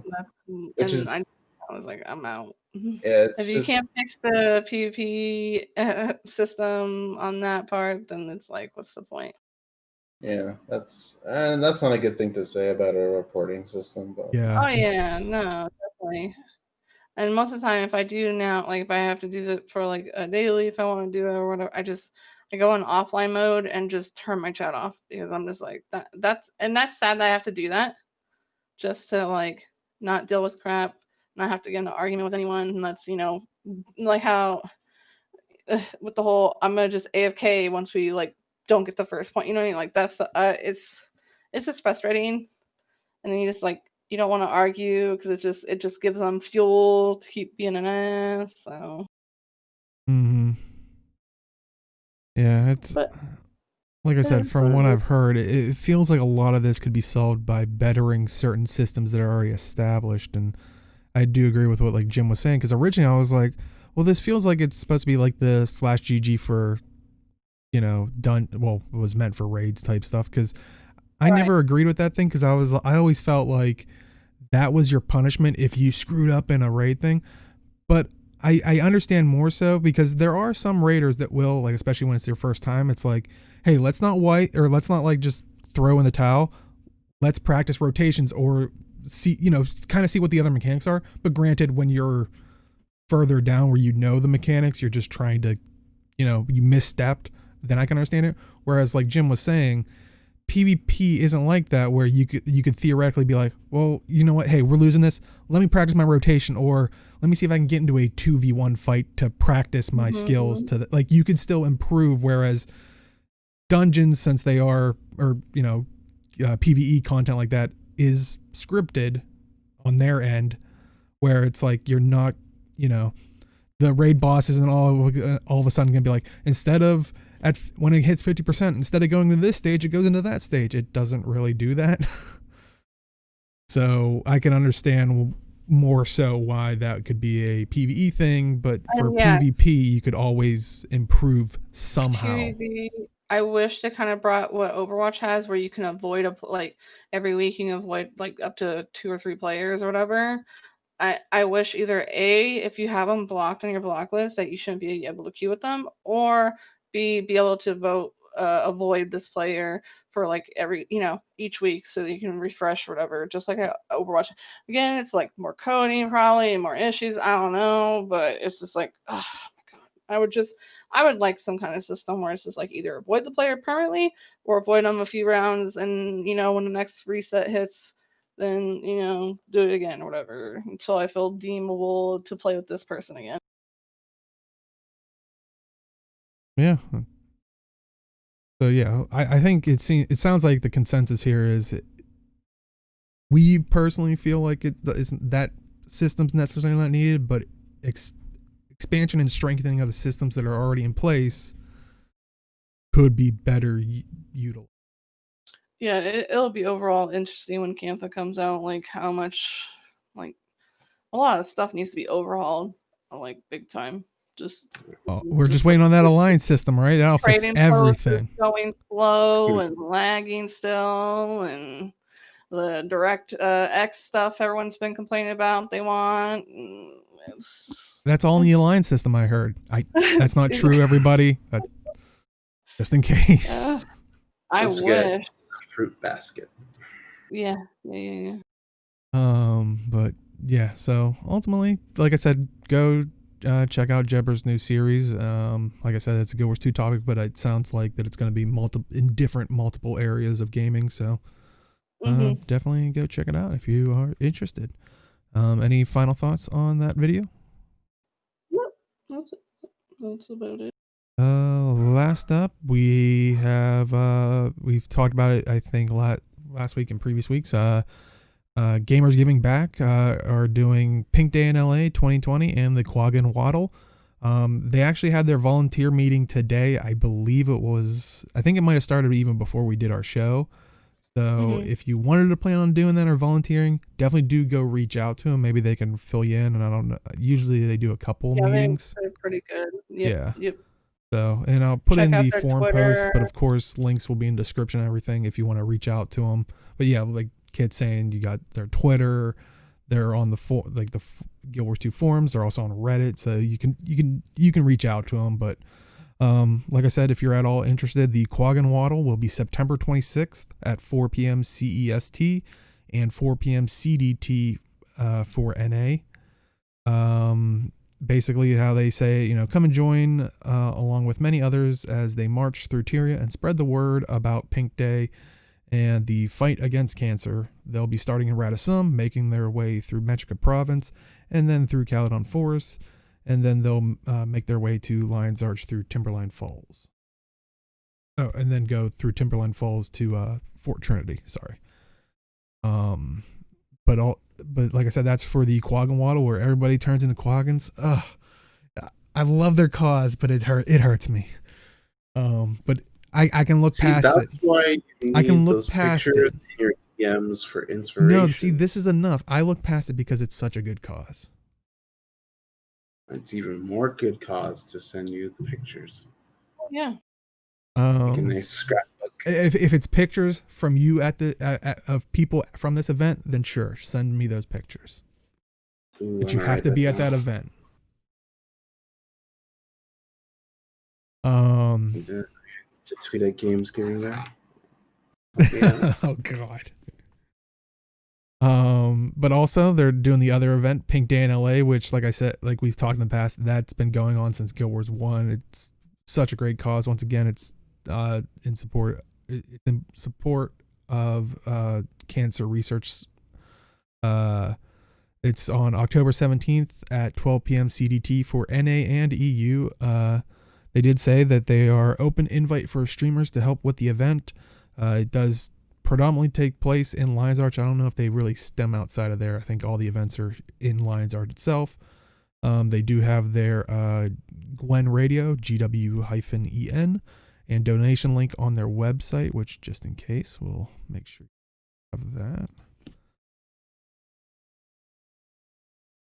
But as always, they'll be playing a variety of games and having many events during the festivities. There's a chance to win real life prizes and in-game stuff. And they did make sure to say, they have a connection to the Canadian Cancer Society, where 100% of the donations go to help further and advance cancer research. They chose the Canadian Cancer Society because of how transparent they are, along with the fact that their work is not restricted by national boundaries, and they help fund grants all over the world for cancer research. So, as they said, Gamers Giving Back keeps zero of the donations for themselves.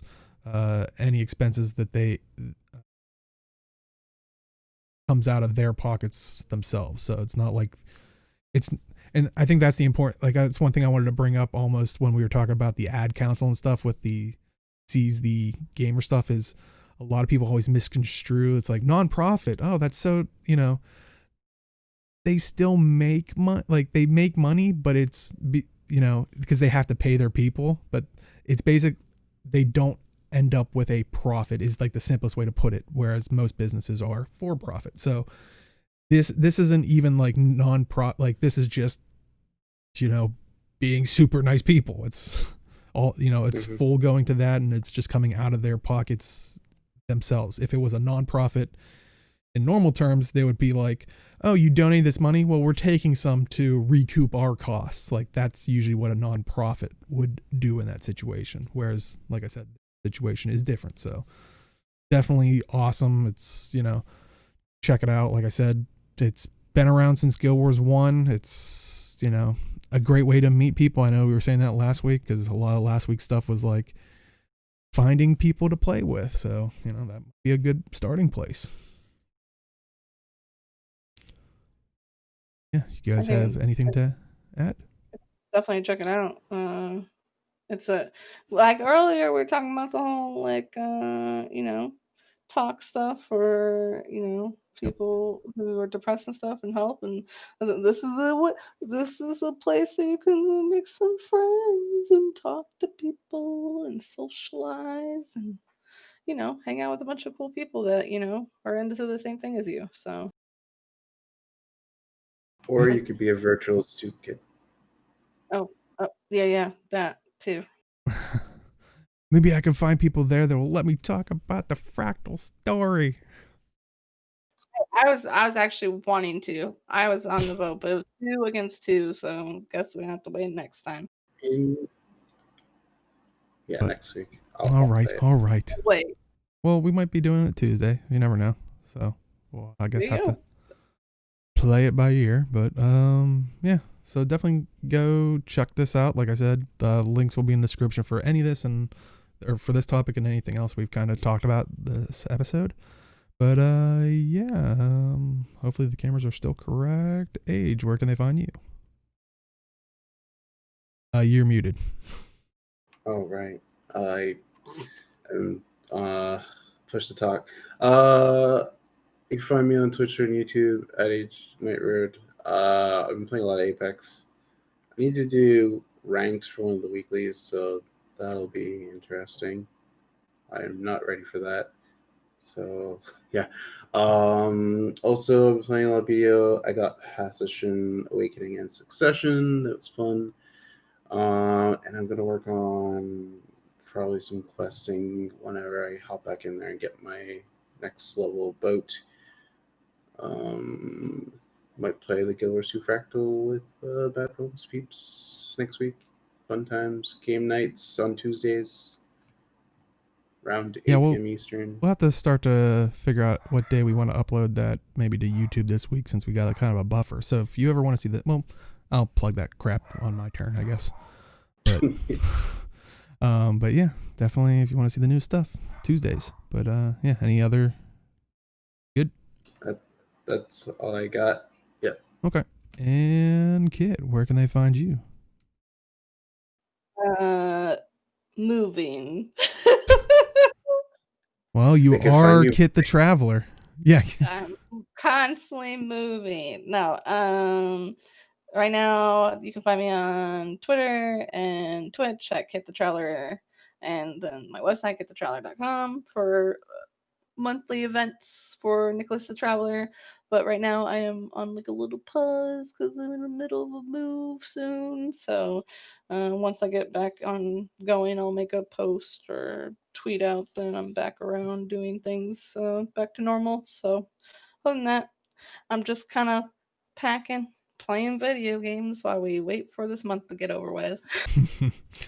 Awesome. I'm sure a lot of people are in that same boat of not just the month, but maybe hopefully the year. But yeah, awesome. And you can find me at simply_Deo on Twitch and Twitter. And like I said, if you are just popping in, do stick around. We're going to do a bit of an after show. If you want to watch this in full, we do highlight it on Twitch, which is twitch.tv/madrealms, 2 A's in the mad. And that, but if you prefer YouTube as your platform of choice, we do put that up on our YouTube. Same, Mad Realms, 2 A's in the mad. And that goes up on Sundays at noon Eastern, 9 a.m. Pacific. And right around the same time, our audio version of the podcast will come out on our website, madrealms.com. Noticing a pattern. But yeah, besides that, doing Guild Wars 2 podcast, like we said, we're kind of doing general stuff on Tuesdays streaming. We've done Uno, which that's been a lot of fun. We did one episode of Vermintide 2 that people sent me away with homework because I gotta level my guy up because I'm holding us back. I'm keeping us in like the low level difficulty, so I gotta work on that. But no, we've been kind of brainstorming other games that we can kind of play, and from the sounds of it, we might be trying the Fractal here as a group, so that should be fun. But yeah, should be lots of cool things. Like I said, normally Wednesdays, Malthanis will be doing Zero to Hero or something Guild Wars 2 related. But yeah, and then back here on Saturdays for Talking Skritt. But yeah, should be good. I think that is it for this week. We'll see everybody next time and in the game. Good night, everybody. Take care, guys. Bye.